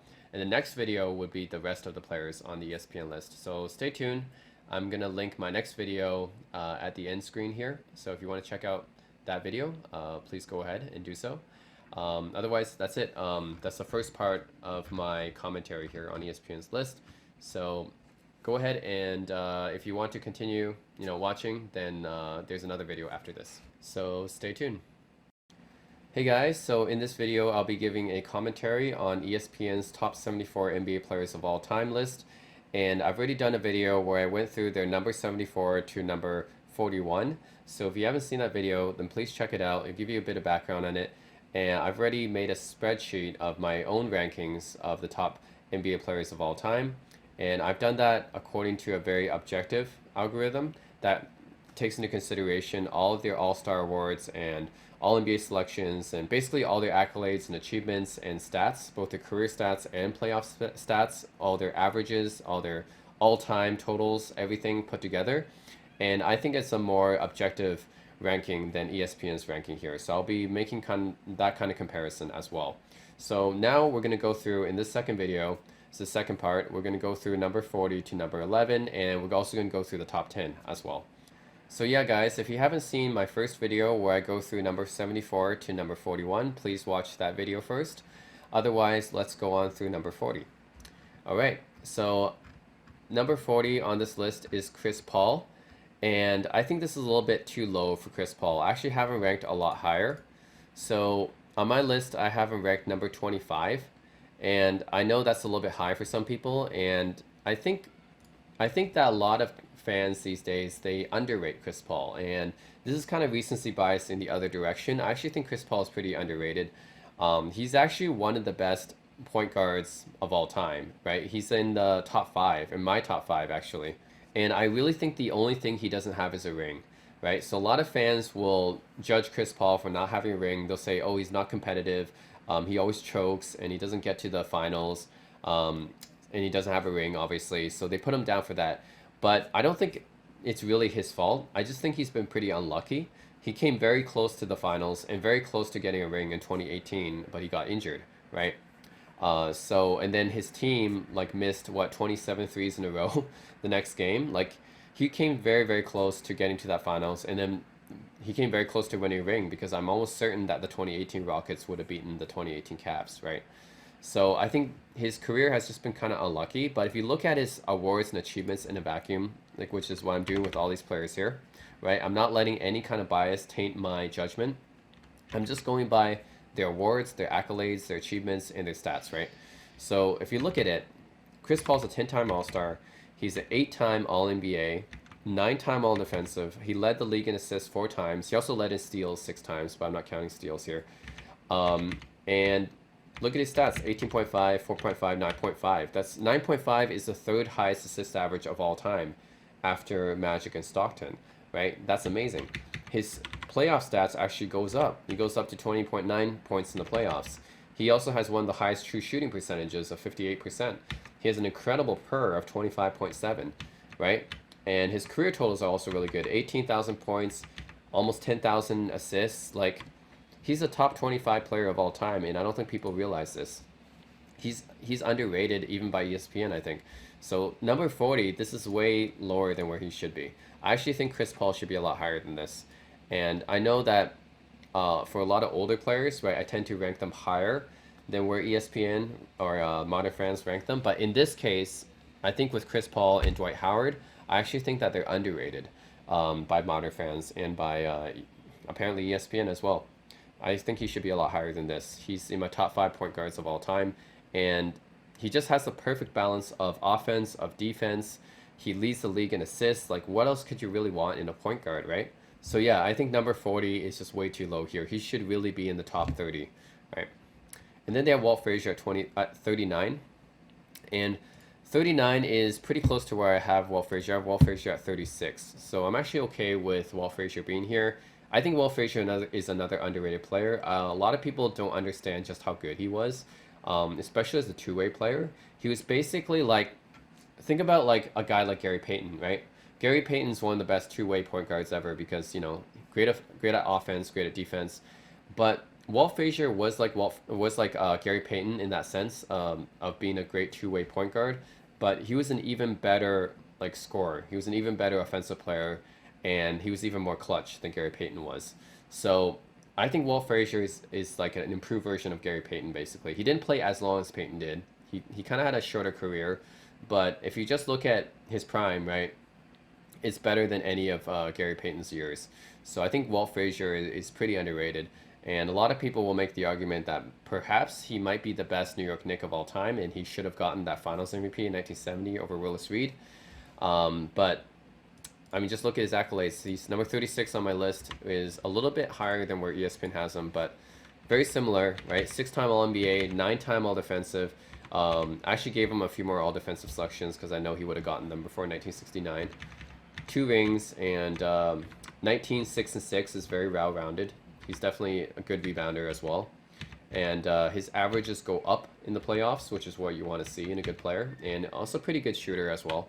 So yeah, definitely think Walt Frazier should be in the top 7 point guard on most people's lists. But I think a lot of people tend to leave him out of that discussion, which I think is definitely a shame because, yeah, he's definitely a great player. And this ranking is very fair. This is where I would rank him as well in the top 40. Bob Pettit, 38. Bob Pettit is actually one of the greatest players I think that's not mentioned by a lot of people. And this is underrating him. I actually have Bob Pettit in my top 20. Bob Pettit at number 18 all time.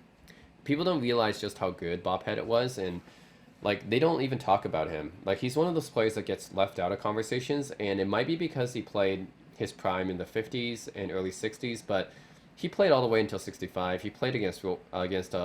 He played against Russell. He played against Elgin Baylor. He actually might be even better than Elgin Baylor, right? And if you look at his career scoring averages, 26 points a game, 16 rebounds a game, 3 assists per game. His stats are just incredible. And it's not even due to him being athletic, because he wasn't even that athletic. Like, he wasn't a black dude playing in the 50s, right? He didn't have that advantage that Elgin Baylor or Bill Russell had. He was a white dude that just had a really, really good jumper, and he worked relentlessly. And I mean, that's why he has the third highest rebounding average of all time. And I'm not kidding, 16 rebounds a game. That's the third highest all time. That's only like next to Wilt and Russell, right? After Wilt and Russell is Pettit, right? And people don't realize that. Just look at his accolades. That's why he's number 18 on my list. 11-time All-Star, 11-time All-NBA, which means that he was All-NBA every year of his career, because he only played 11 seasons. If there's anything you can dock Pettit for, it's the fact that he didn't play enough. But still, All-NBA every year of his career. He led the league in rebounding once and scoring twice. Then he won a ring. He's the only player to ever beat Bill Russell in the finals. 2 MVPs. I also gave him a finals MVP because he should have gotten one in 1958 if those existed back then. So he would have gotten a finals MVP. And then his averages is just nuts, right? 26, 16, and 3 is just insane. And he wasn't like a really good shooter, but he was better. He was definitely better than average for his time, right? You got to remember, back in the 50s and 60s, people didn't shoot very, very well back then. And Pettit was definitely above average as a shooter. So he also has 4 All-Star Game MVPs, which is tied for Kobe Bryant with the most all time, right? So yeah, I definitely think he's underrated. He shouldn't be 38 here. He should be more like top 20. Yeah, he's number 18 on my list, and I think it's just the fact that he played too long ago. People don't really have any footage of him. But if you judge him just based on his era, I'm not talking about whether or not Bob Pettit could play in today's era.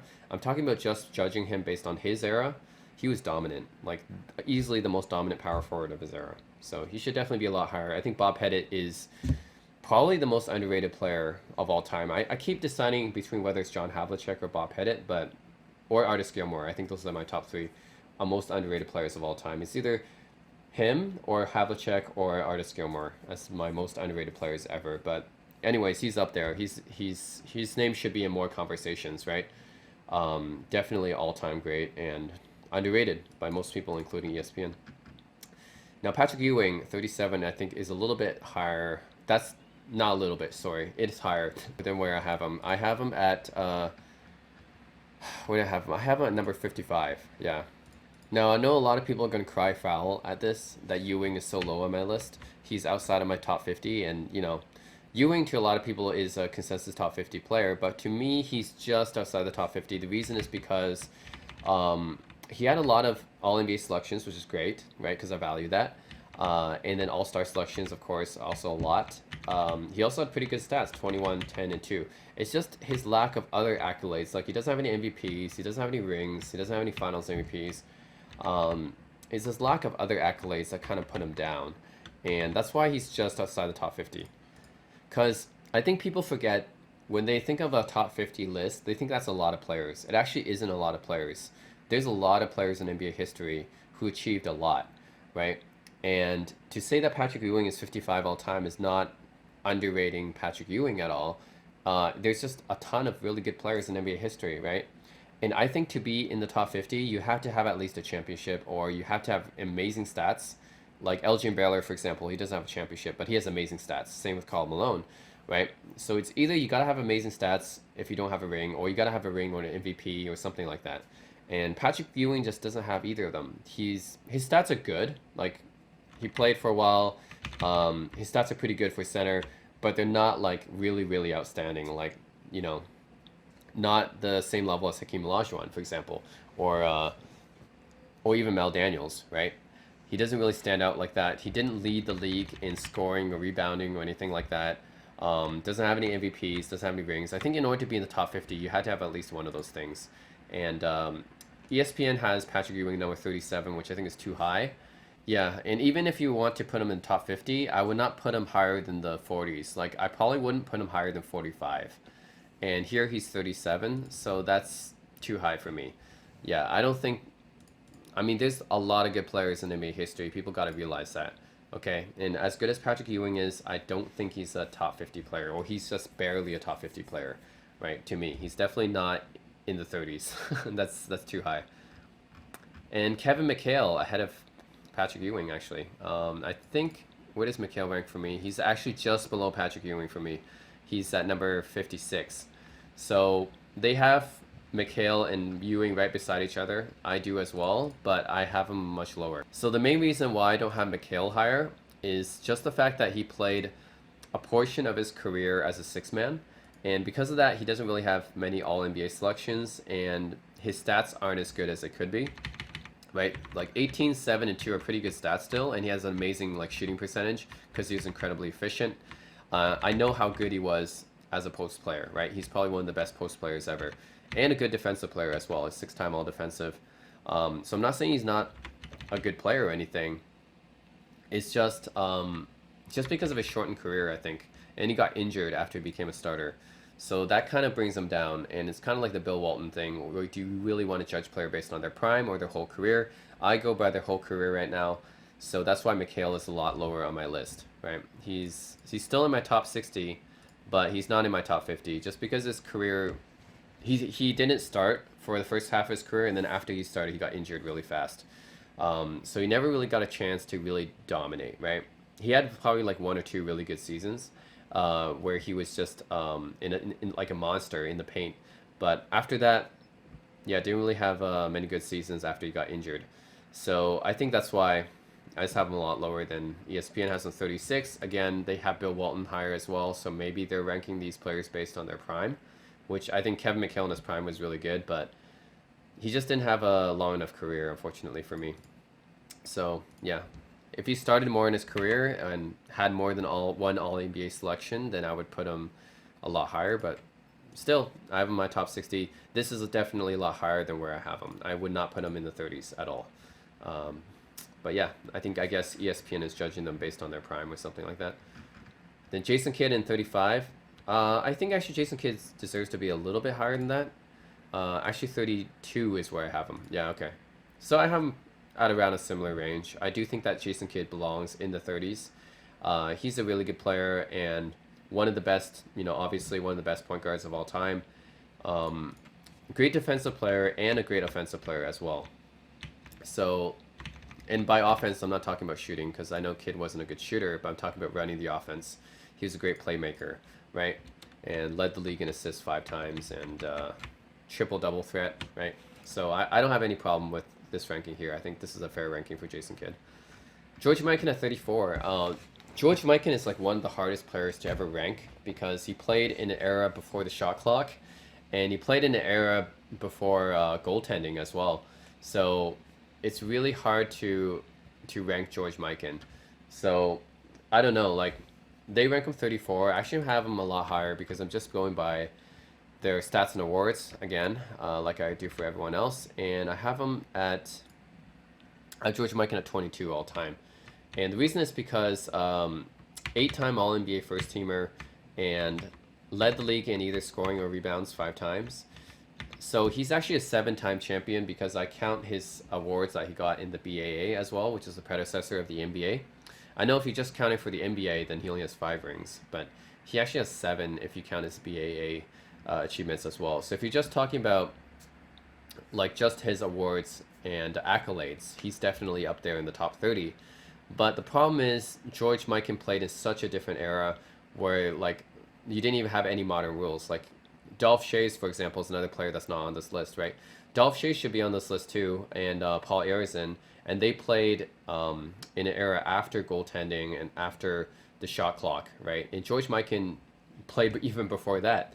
So I don't know. It's really hard to rank George Mikan. I think maybe this is fine for George Mikan, number 34. I think, and even ESPN themselves said, no player presents a greater challenge in all-time rankings than Mikan.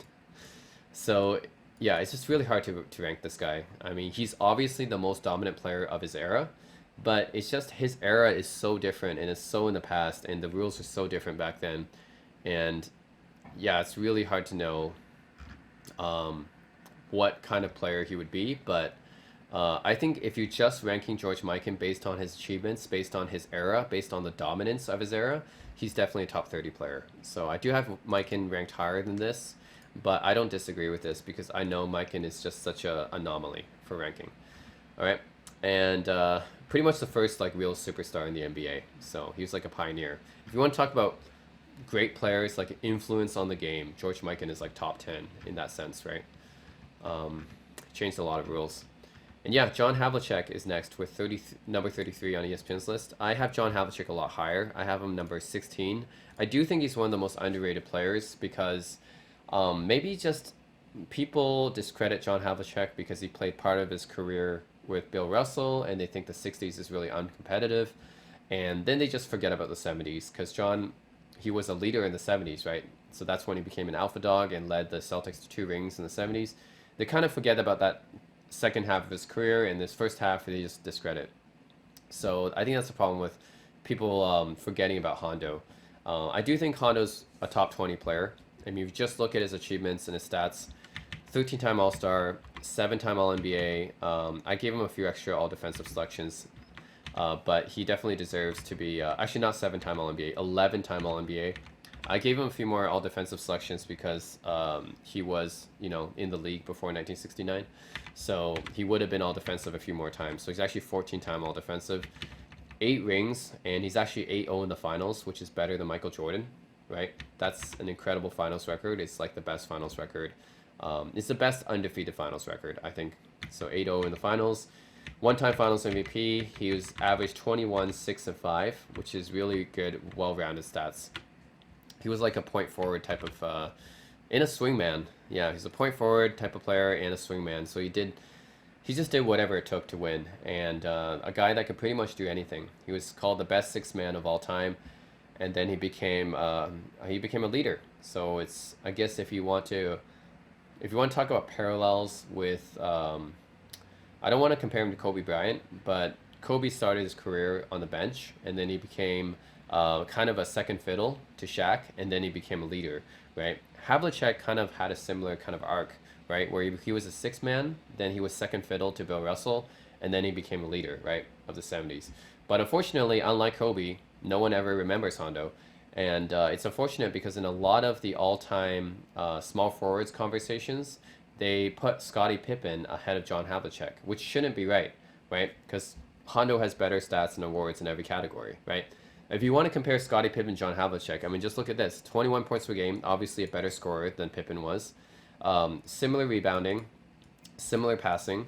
If you want to talk about awards, Hondo is just way, except for the all-defensive. I know Pippen was one of the all-time great defenders, so I'm going to say defensively they were about equal.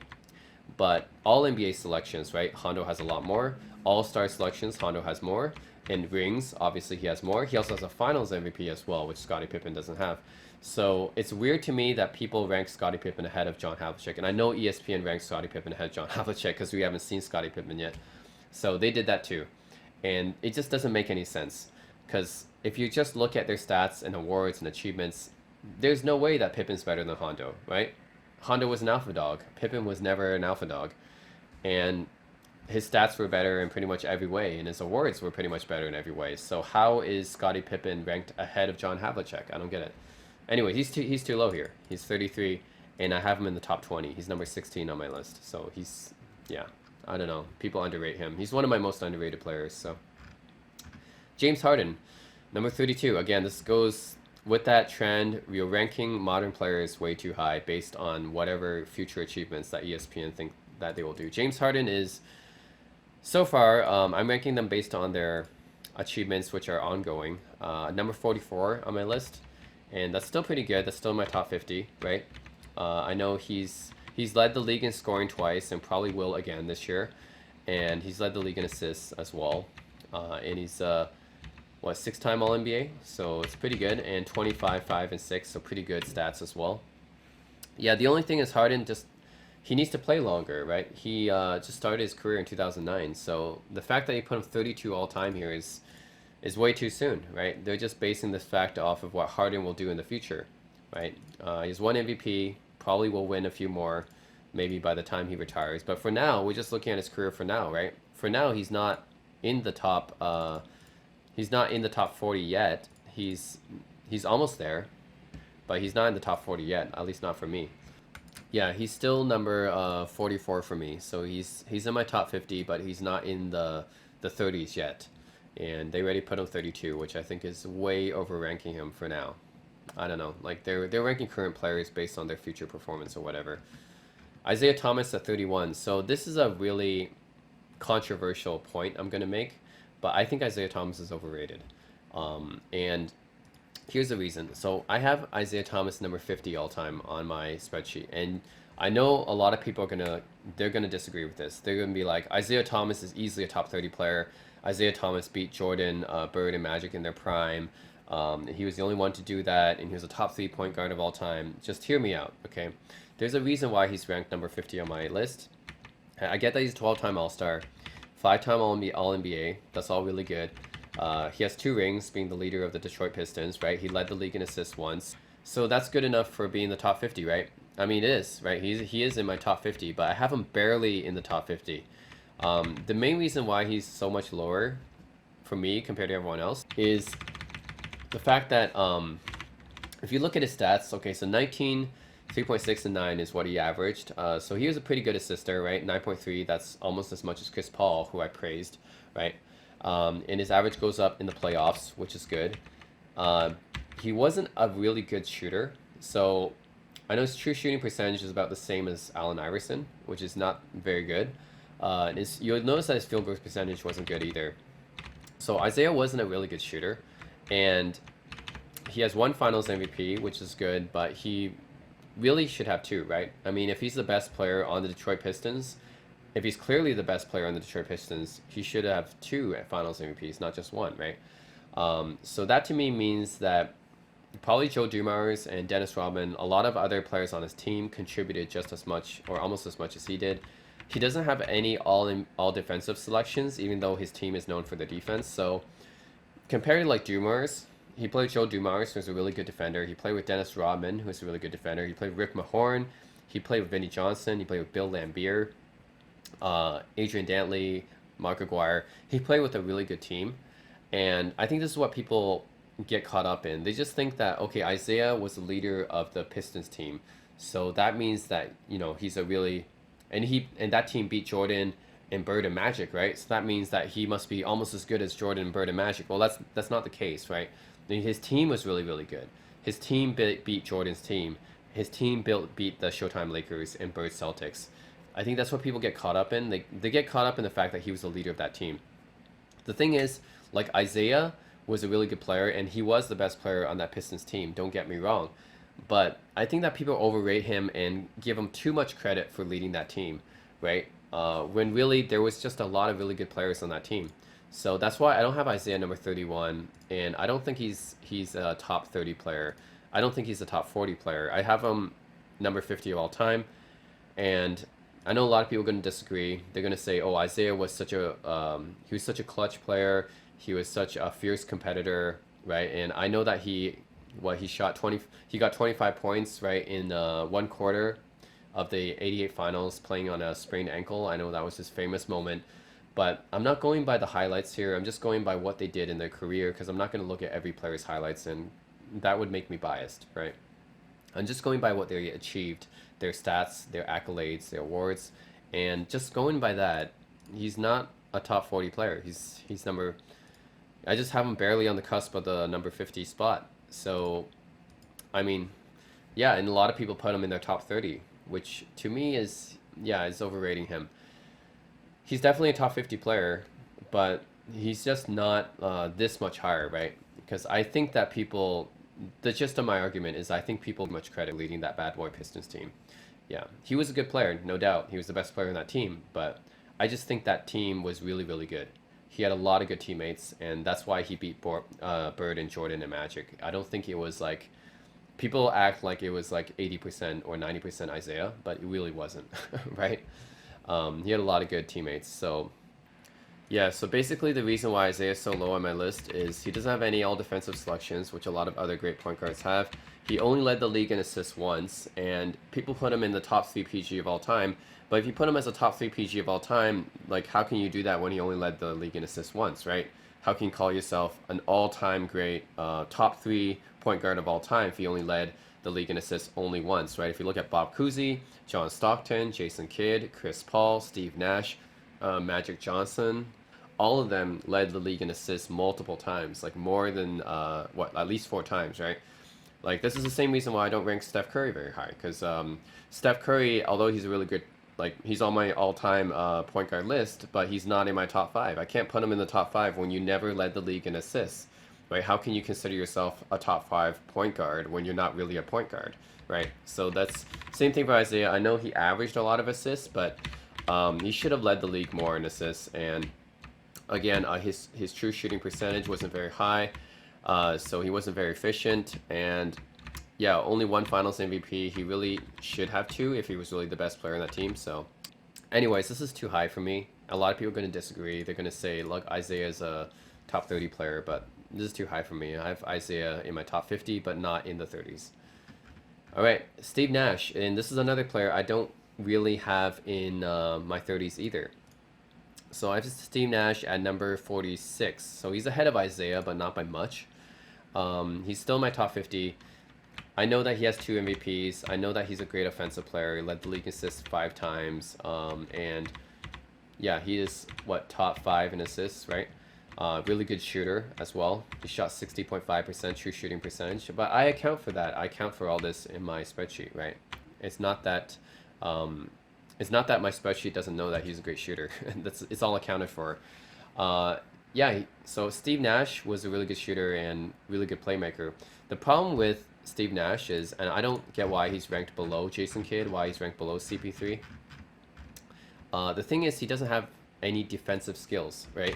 So there's no all defensive selections, and this was the same problem with Isaiah too. Isaiah didn't have any all defensive selections. Steve Nash didn't have any all defensive selections, and this really brings their rankings down, right? And the fact that they're ranked ahead of Jason Kidd and Steve Nash, the fact that they're ranked ahead of Jason Kidd and CP3, who both of them are really great all defensive players, tells me that maybe people are valuing offense over defense like a little bit too much. And this is also really weird because of the fact that he's ranked ahead of Isaiah Thomas, right? Like even if you value offense over defense, you wouldn't rank Steve Nash ahead of Isaiah Thomas, right? Because Isaiah has more championships. Even if you're a casual fan, I think the casual fan probably has Isaiah in their top 5. Steve Nash probably not in their top 5, right? So it's a little bit weird to me. I don't have Steve Nash this high, so it's weird that ESPN has him so high. Maybe it's because of the 3-point shot and how it's changed the game, and Steve Nash is a really good 3-point shooter. But yeah, he couldn't play defense. That's the problem, right? He's a really good offensive player. He didn't average enough points. He didn't shoot enough. He didn't play enough defense. And I know he has back-to-back MVPs, but he didn't go anywhere with those. He didn't go to the finals, right? And you're ranking them this much higher than CP3, which I don't think Steve Nash is better than CP3 in really any way. I think CP3, Chris Paul was a better scorer. I think Chris Paul was a better passer, almost. Well, actually, they're pretty close in passing. So maybe it's even, but Chris Paul averages more assists. Chris Paul was better rebounder, and Chris Paul played defense.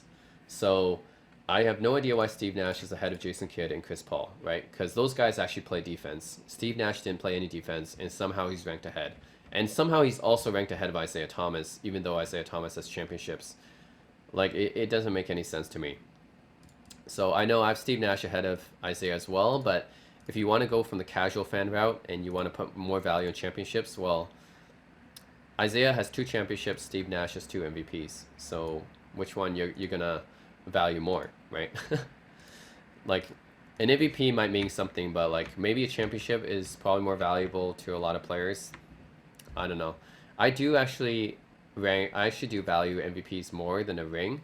That's just because 15 or so players win a ring every year, but only one person wins an MVP. So just by the difficulty in getting the MVP, I think it's worth more. But still, like, I don't think Isaiah or Nash should be this high. I think Jason Kidd should be higher. I think CP3, Chris Paul should be higher. Like, Chris Paul's all the way at 40. Uh, I have no idea why. Like 40, Chris Paul at 40, who I think is he's a combination of Nash's offense with Kidd's defense. So you have a guy who's a combination of Nash's the best part of Nash's game, which is his offense. You have the best part of Kidd's game, which is his defense and his playmaking, in Chris Paul, and yet somehow Chris Paul is ranked lower than both of them. It doesn't make any sense, right? Chris Paul should be ahead of both of them. So yeah, Chris Paul at number 40. I don't know why he's ranked way too low there. Jason Kidd at 35, a little bit lower than where I ranked him. And then they have Isaiah and Steve Nash ranked way too high. I don't get it. It's like, I guess you can make the argument that Steve Nash is better than Jason Kidd because he has better offense, but you can't make the argument that Steve Nash had better offense than Chris Paul because Chris Paul had just as good offense as Steve Nash did, right? And he has better defense. And it's not even, you don't have a ring argument to make. Steve Nash doesn't have a ring, either does Chris Paul, right? So you can't even, you don't have any argument for Steve Nash over Chris Paul, actually. So I don't know why he's ahead. And I have no idea. He's ahead of Isaiah Thomas, too. And I know some casual fans are going to be angry about that, too. But anyways, he is where he is. That's definitely way too high for Steve Nash and Isaiah. And then Allen Iverson, again, I think this is way too high for Allen Iverson. I have him ranked, I have Allen Iverson ranked number 41, and here he's 29. So the problem with Iverson, I think a lot of people will realize, like the problem with Iverson actually is his shooting, right? So Iverson was a great scorer, right? He has one of the highest points per game average of all time, almost 27 points per game. 4-time scoring leader, and he has a decent amount of all NBA selections as well, 6-time all NBA. So definitely he's in my top 50 based just on those achievements and the fact that he averages almost 30 points a game in the playoffs, which is amazing.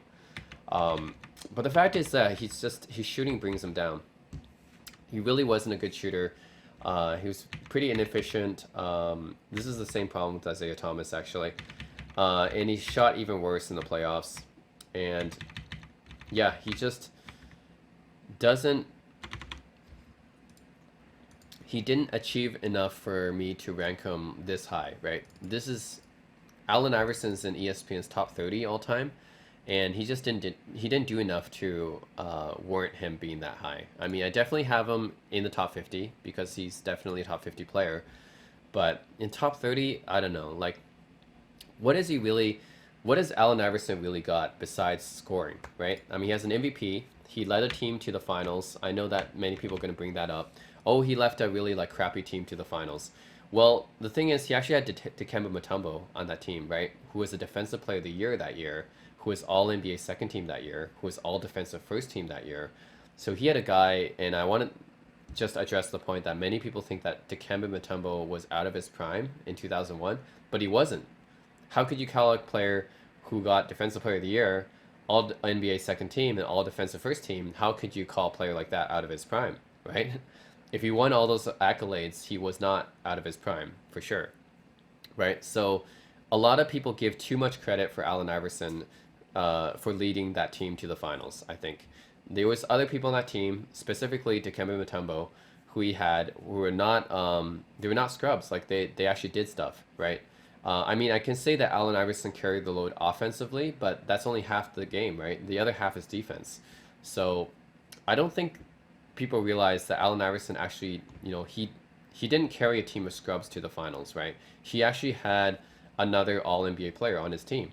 So I feel like that achievement is a little bit overrated for Allen Iverson. Same way that I feel that Isaiah Thomas gets too much credit for leading those Pistons teams. I feel that Allen Iverson gets too much credit for leading that 2001 76ers team to the finals.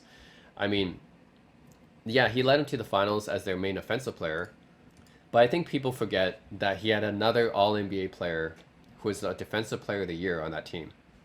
And whenever I hear conversation about, oh, what's the worst finals team ever? What's the player that did the most carrying the team to the finals? And people almost always mention Allen Iverson, the 2001 76ers, and it's just not true, right? That is not one of the worst teams carried to the finals. If you want to think about one of the worst teams carried to the finals, how about the 2007 Cavs, right? That was a really bad team. LeBron James carried a team where his second best player was Zydrunas Ilgauskas all the way to the finals.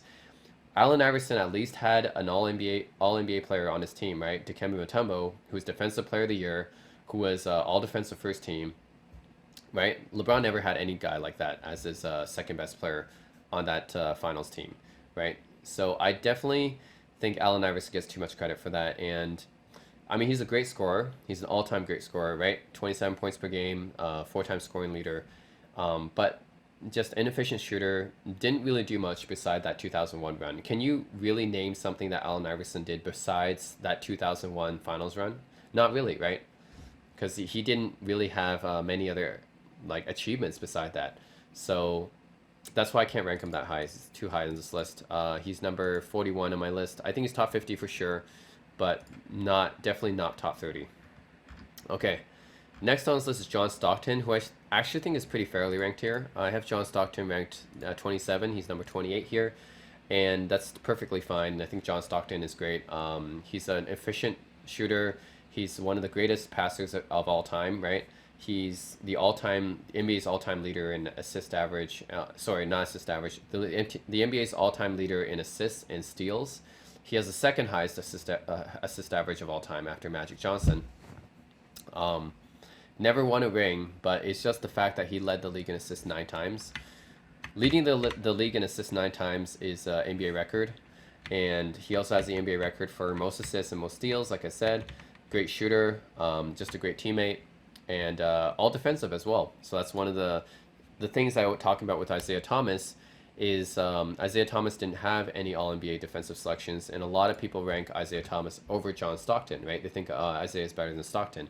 Well, the one thing Stockton has going for them, well, actually two things that he has going for him over Isaiah is he was a better shooter than Isaiah, and he was a better defensive player than Isaiah. He was all defensive 5 times, and that's better than Zeke's 0, right? And that's one of the main reasons why he's ranked so much higher, right? And I mean, just look at his career totals here, right? He had 15,800 assists, 19,000 points, and led the league in assists 9 times. Like, he just had a much longer career compared to Isaiah Thomas. He was also a better shooter by a large margin, actually, and a better defensive player as well. He has all defensive selections, and Isaiah didn't. So that's why I have John Stockton so much higher, even though a lot of people may disagree with that. They would be like, well, if you watched him one-on-one, then Isaiah Thomas was better. Well, I can't watch all these guys one-on-one, so I don't know, right? I can only judge them based on their achievements in the NBA. And by the NBA awards and stats, John Stockton was better than Isaiah Thomas. That's all I can say, and that's what my algorithm goes by. It's very objective that way, right? It's not going by any eye test stuff, like hypotheticals. What would this player do to this other player in this era or that era? I'm not going by any of that. I'm just based on what they achieved in the NBA. I think Stockton was better. And this is a correct ranking. I don't have any problems with that. Now, Giannis. This is a problem, right? Giannis ranked way too high, obviously. Giannis has only played a few seasons. 2013, right? So he's only played about like 7 seasons so far. And it's way too early to rank him in the top 30. So this is obviously way too high. I have Giannis ranked not even in my top 50. I have him number 76 all time, actually outside of my top 75. And you might think this is being a little bit harsh or unfair, but like I said, I'm just going by their current NBA achievements right now. I even gave him an extra MVP. Like, I gave him 2 MVPs because I know he's probably going to win MVP this season as well. So I gave him 2 MVPs, and I gave him another All-NBA selection, right? But still, like, he just hasn't achieved enough in his career to be ranked in the top 75 yet, or top 50 yet either.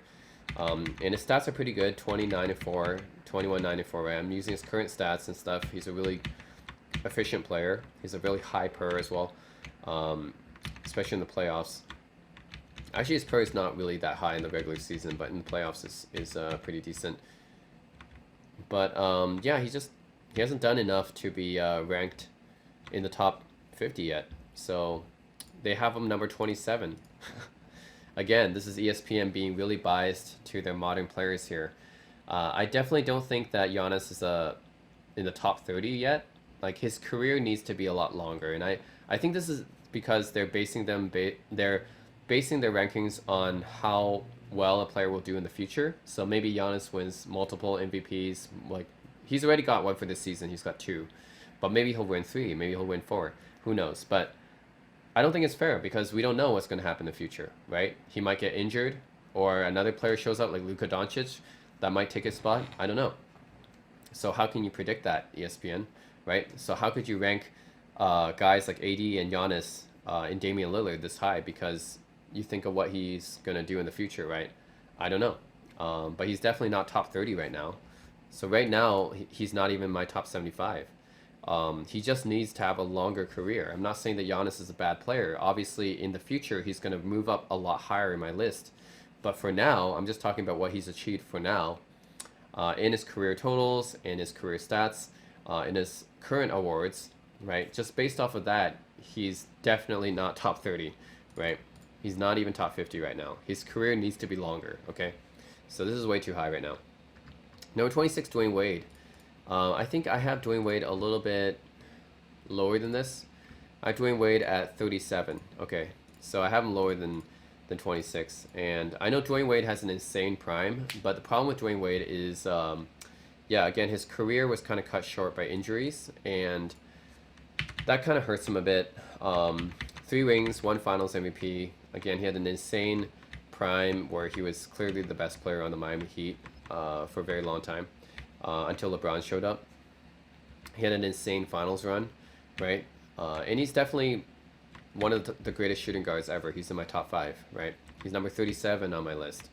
Average 25, 5 and 5. Probably the best shot blocking guard of all time, next to Michael Jordan maybe. But yeah, I think it's just his career is probably a little bit short. He didn't win an MVP. He's good enough for the top 40, but I don't think he's number 26. That's a little bit too high for me. Yeah, just he doesn't have enough awards and accolades to justify him being in the top 30. But I do have him in the top 40 though. So definitely Dwayne Wade. D Wade is a great player, right? One of the all-time greatest shooting guards ever, just not in my top 30. He's ranked slightly lower for me, right? Just about like 10 spots lower. Yeah. All right, next on the list is Kawhi Leonard. This is obviously just like with Giannis, just like with AD, way too high, right? Kawhi has not had a very long career so far. He just started, when was he drafted? Like 2011, right? 2011 is when he was drafted. His career hasn't been long enough. I have him in my top 50, but just barely. I have him number 48. And I do count the fact that he has 2 rings, 2 Finals MVPs.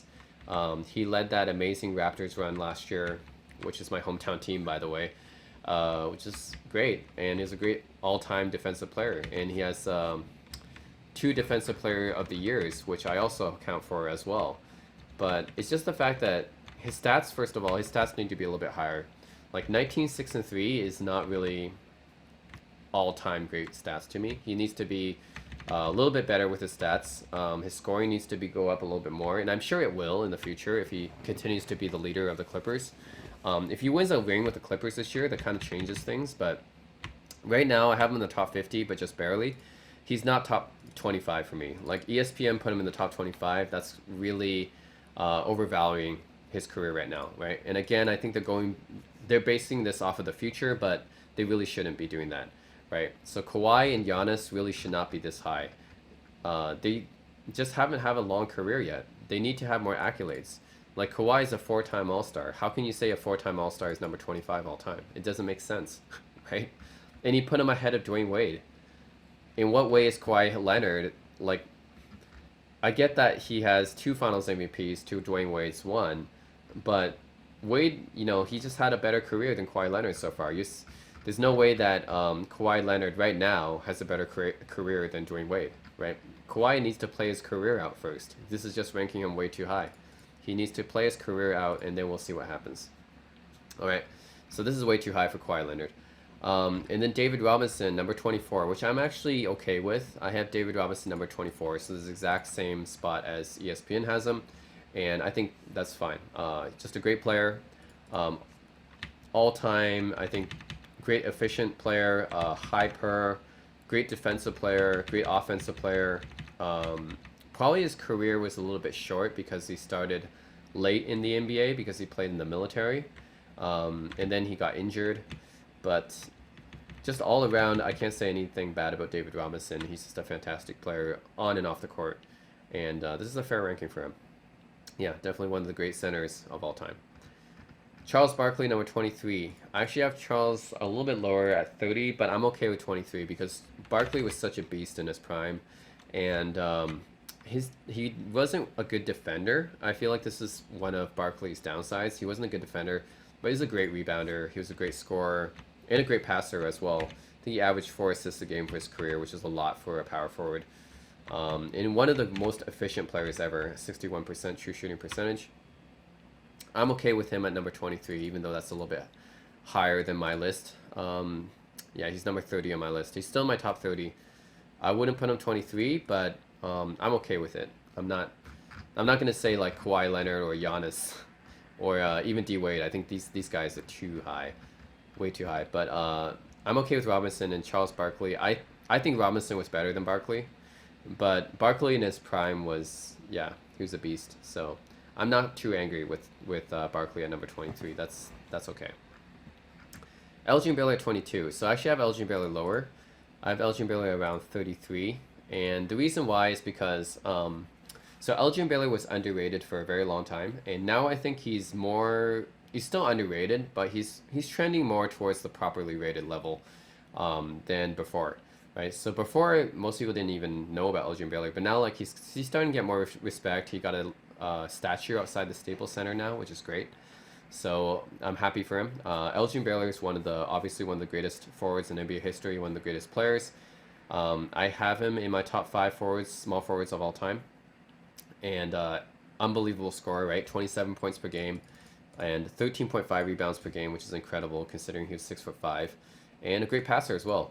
So he had insane stats, and he actually he scored 71 points in the game before and averaged 38 points a game, right, while playing part-time because he served in the military. So he just has some amazing achievements. It's just the reason why he's lower on my list is 10-time All-NBA. That's amazing, but he doesn't have a ring, right, because he retired right before the Lakers got a ring, which is just unlucky. 0-8 in the finals, very unlucky. Doesn't have an MVP, doesn't have obviously doesn't have finals MVP. He never led the league in scoring because he played at the same time as Wilt, and never led in rebounding because he played the same time as Wilt. So his career is just kind of unlucky because he had his best years when Wilt had his best years. And obviously when Wilt has his best years, you can't really overshadow that. You can't lead in scoring when Wilt averages 50 points a game, right?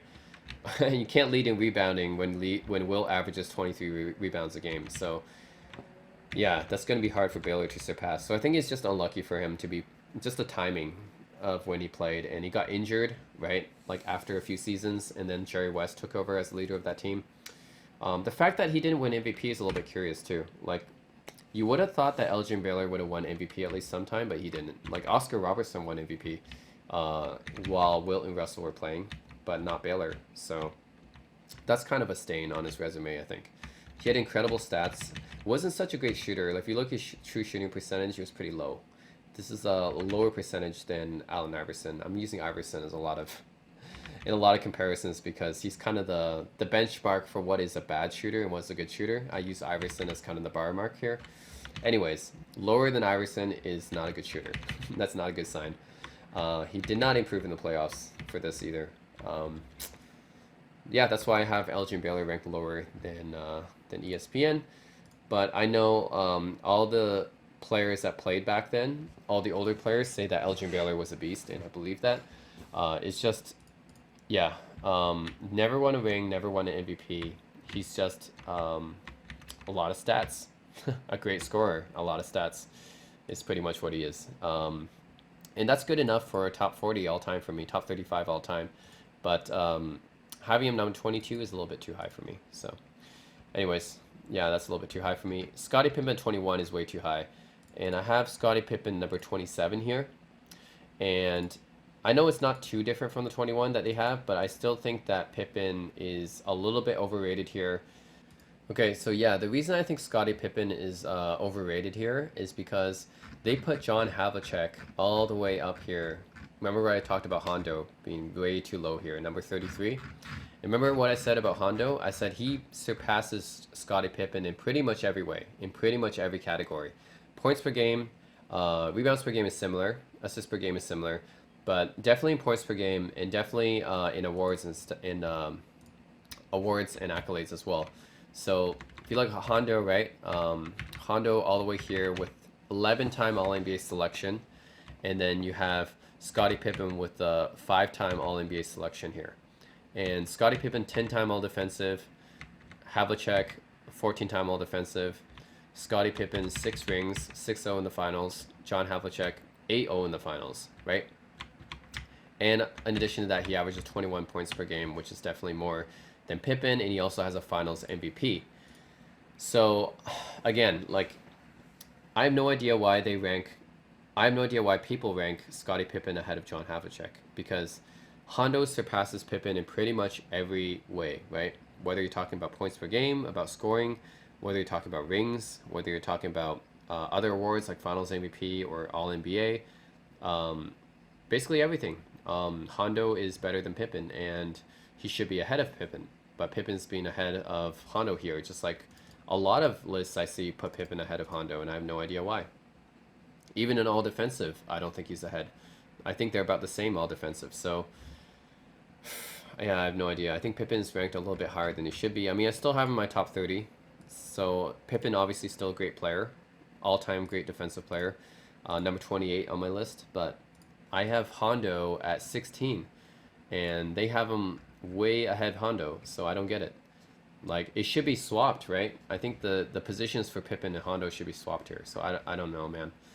21 is a little bit overrating Scottie Pippen, and I really think he should be swapped with Hondo here. All right, next up at number 20, we have Kevin Garnett, which I actually agree with. So I have Kevin Garnett at number 17. I actually have him higher than number 20. So Kevin Garnett, the reason why I think Kevin Garnett is so great is because he was not only like a great offensive player, but also like defensive wise, just as a two-way player, he's just one of the best players the game's ever had, right? A lot of people want to compare him to Tim Duncan, and I think Tim Duncan is the better player because he has, more career accolades, more rings and stuff. But Kevin Garnett's pretty much right behind him. Like, they're very close. Like, Duncan and Garnett are very close to each other, I feel like. Garnett, 12-time All-Defensive and 7-time All-NBA. Led the league in rebounding before, had Defensive Player of the Year, 18, 10, and 4. He's a great passer as well. He's a better passer than Duncan was, actually. Yeah, I think Garnett is one of the greatest all-around basketball players ever. I mean, if you want to talk about all-around, I mean, this guy, he passes great for a power forward. He rebounds well. He's not like a Shaq type of scorer or like a Wilt type of scorer or Kareem type of scorer, but he does give you points, right? And just as a two-way player, he's one of the best the game's ever had. So I agree with this. Like, number 20, Kevin Garnett, sure. I think Garnett is definitely a top 20 player of all time. He's a great player. Then Dirk Nowitzki, which is after Kevin Garnett, which is a little bit weird. I don't think I would put Dirk ahead of Garnett. And the main reason is because of defense. The same reason why I wouldn't put Steve Nash ahead of Jason Kidd, even though they had Steve Nash ahead of Jason Kidd. They have Dirk also ahead of Kevin Garnett, which is really weird. It's ahead of KG. Because Dirk doesn't play any defense. Right? I have Dirk in my top 30, of course. He's definitely a top 30 player. But he, as good as he is on offense, and he is, one of the best offensive players, at least at his position. He's probably one of the best offensive power forwards the game's ever seen. 9-time All-NBA, but he doesn't have any all-defensive selections. He wasn't a great defender. He has, one MVP, one Finals MVP. So he does have that Finals MVP over Garnett. And he obviously averaged more points, but he didn't rebound as well as Garnett did. He's not as great of a passer as Garnett is. He's a better shooter, for sure. And he ups his level in the playoffs, which is really great. So Dirk is a great shooter, is a great playoff player. But I don't know, like, I just can't put him above KG because he doesn't rebound as well, he doesn't assist as well, and he doesn't defend as well as KG does. So just all around, I think KG is a better player than Dirk is. So am I the only one who thinks this? Like, yeah, I think that I would put Dirk a little bit lower than this. This is 19, right? And I have a few spots lower than 19. I have him at 26, but I definitely have Garnett ahead of Dirk. Like, just Garnett's just a better all-around player. Period. Right? Plays defense, rebounds better, assists better. Sure, he's not as great of a scorer or shooter as Dirk is, but I don't think that difference is all that big. It's maybe like, what is it, 2 points a game, 3 points a game? That's the difference, right? Dirk scores 3 points a game more than KG does, and he's a better shooter, and that's it. Really, every other metric, I think KG is better. And I know Dirk has a Finals MVP, and I feel like people kind of overrate Dirk's Finals MVP. Because yes, I know that he beat LeBron's super team in the finals, and that's a really great achievement, and he did that as the only All Star on his team. But uh, he also had a really great team. Like his teammates are actually pretty good. I mean, they're not all stars that season, but they were previously all stars or future all stars, right? I mean, he had Sean Marion, who is a previous all star, Jason Kidd, obviously a Hall of Famer and previous all star. He had Tyson Chandler, who's a future all star. And Jason Terry, by the way, is pretty underrated as well. He was never an all star, but that guy actually scored a whole bunch of points in the NBA. So he's actually pretty underrated. And I think just Dirk, he had a solid team around him. He also had Peja Stojakovic, right? Who is also a former All Star. So he just had a team full of veterans. And that team swept Kobe's defending champion Lakers and also had a better record, by the way, in the West than LeBron did in the East with his Heat team. So people say that Dirk was the underdog in that finals, but I don't really feel like they were the underdog because they had a better record in the regular season than LeBron did, right? How can you be the underdog when you have a better record? And he was in the West as well. He had a better record in the West. So that's actually more impressive. And that means his team was actually pretty good. So I don't feel like Dirk had an underdog team. Yes, he was the only All-Star on that team, but I mean, yeah, there's a few other players that did that. Ben Wallace did that in 2004 as the only All-Star. He beat the Lakers, right? Hakeem did that twice in 94, 95. Rick Barry, like I said, did that in 75. So he's not like the only player to do that. It is impressive, but I don't think I would put Dirk in the top 20 just because of that, right?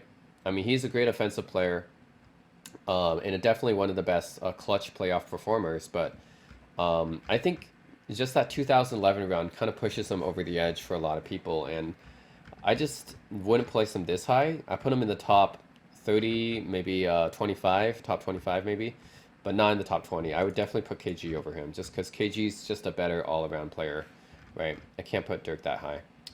So yeah, next up we have number 18, Moses Malone, which is actually fine. I have Moses number 19, so this is about where I have Moses as well.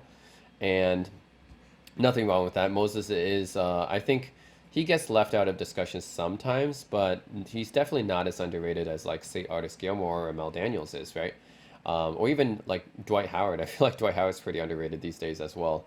But Moses gets his fair credit. I think he's some people may think he's underrated. I think he's fairly ranked. Most people have him in their top six centers, and definitely Moses was just a beast, right? I mean, three-time MVP, one-time Finals MVP, led the league in rebounding 6 times. He's one of the greatest rebounders ever, especially for offensive rebounding. 8-time All NBA. Not such a great defender. He was an okay defender, but like not like a terrific defender or anything. But definitely as a rebounder, as an offensive player in his prime, he's really good.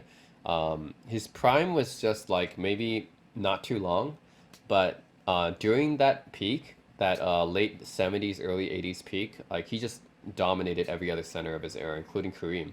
So yeah, Moses definitely fairly ranked here. I don't have a problem with that. He's definitely a top 20 player all time, and one of the best rebounders ever. All right, Karl Malone right after Moses Malone. So this is a nice debate often have with people is which Malone do you choose? Do you choose Karl Malone or Moses Malone? And I think that's a good debate actually. Most people actually choose Moses over Karl, and I get why because Moses has more MVPs and he has a ring. He has the Finals MVP. He's a way better rebounder. He's a better playoff performer than Karl Malone is. Karl Malone is infamous for choking in the playoffs. But if you're talking about regular season, then Karl Malone I think has a better regular season game than Moses Malone.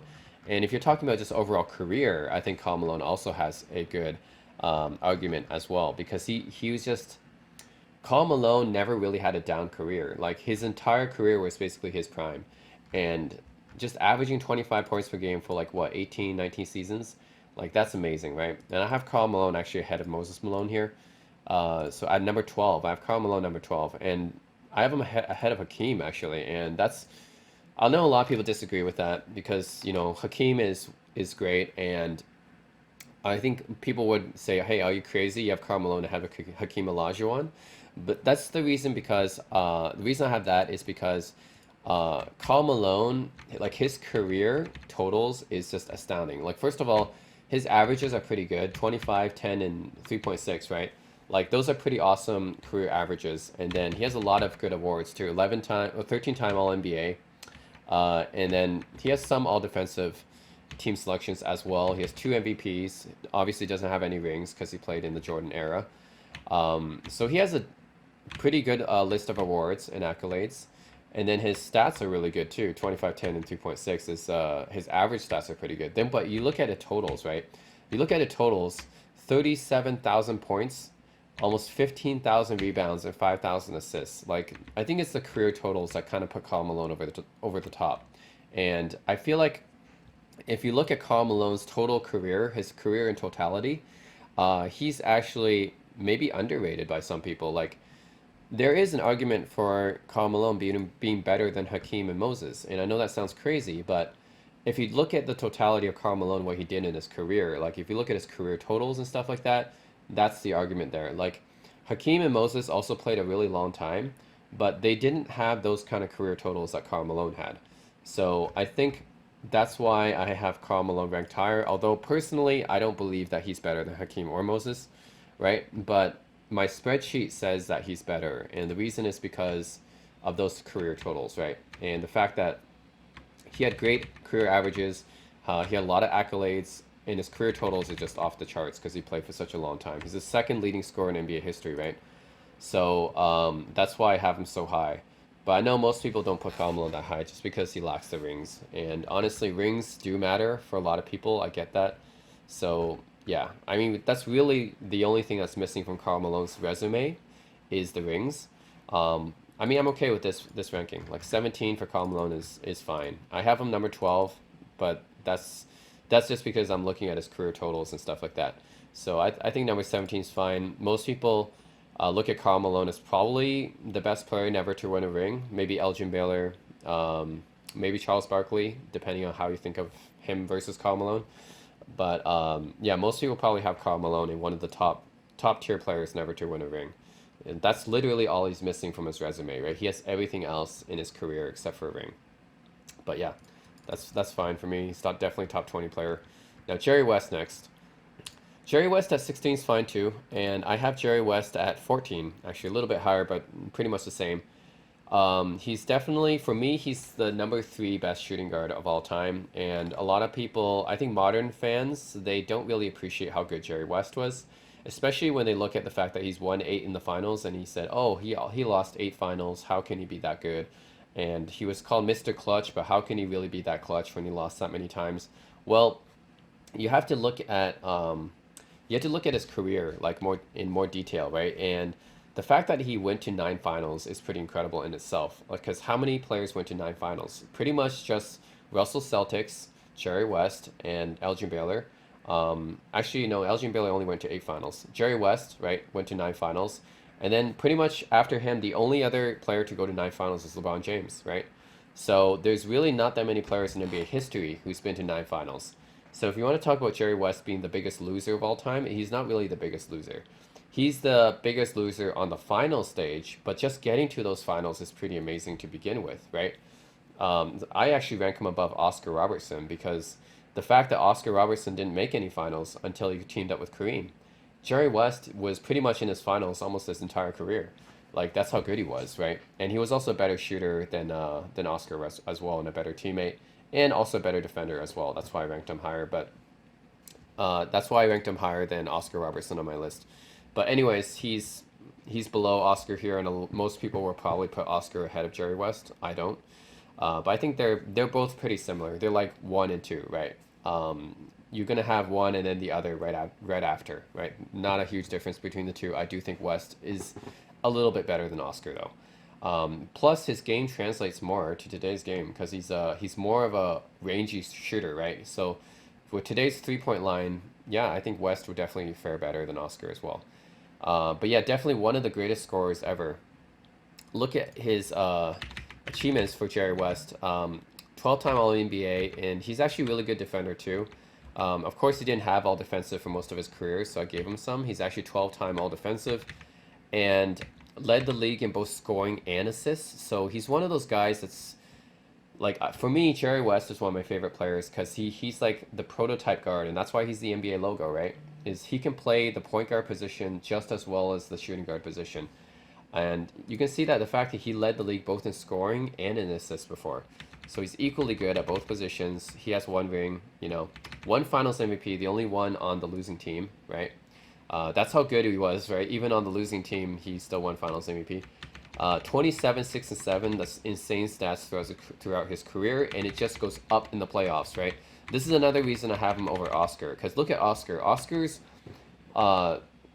averages go down in the playoffs. They go from 26 to 22, right? And Jerry West's scoring average goes up. It goes from 27 to 29, which is actually, I think, the third highest all time after Jordan and Iverson. So I think West has the third highest playoff scoring average ever. And he's a great shooter as well. 55% true shooting percentage, right? That's great. So Jerry West is just a great player. I mean, I'm okay with him at position 16. I'm just saying that he should be top 20 by any standard, right? Third best shooting guard of all time. I have him above Dwayne Wade. A lot of people put Dwayne Wade ahead of Jerry West because maybe they didn't see Jerry West play. They think that he couldn't play in today's era, or he played too long ago, and Wade has more rings and stuff like that. But you got to look at what happened to West, right? He had a lot of unlucky breaks in his career, just like Baylor, right? Baylor went through a lot of unluckiness in his career, losing those 8 finals. You don't just lose 8 finals, right? There has to be some luck for the other side. As great as Bill Russell was, as clutch as he was, there had to be some luck for him to win all those finals, right? And Baylor was unlucky, and West was unlucky to lose all those finals. I think if some things could have gone the other way, I think West could have easily had at least 4 rings, right? So I don't put that as a knock against West. I think the fact that he went to all those finals to begin with is incredibly impressive.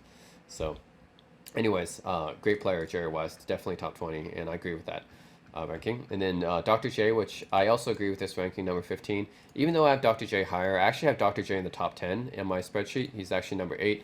And the reason for that is because of the ABA achievements. Again, I'm not sure about the ESPN what they're doing with the ABA achievements, but I include his ABA achievements here as well. So he's 12-time All-NBA and ABA. If you include his ABA awards, he's actually 4-time MVP, 3-time champion, right? And 2-time MVP, Finals MVP, right?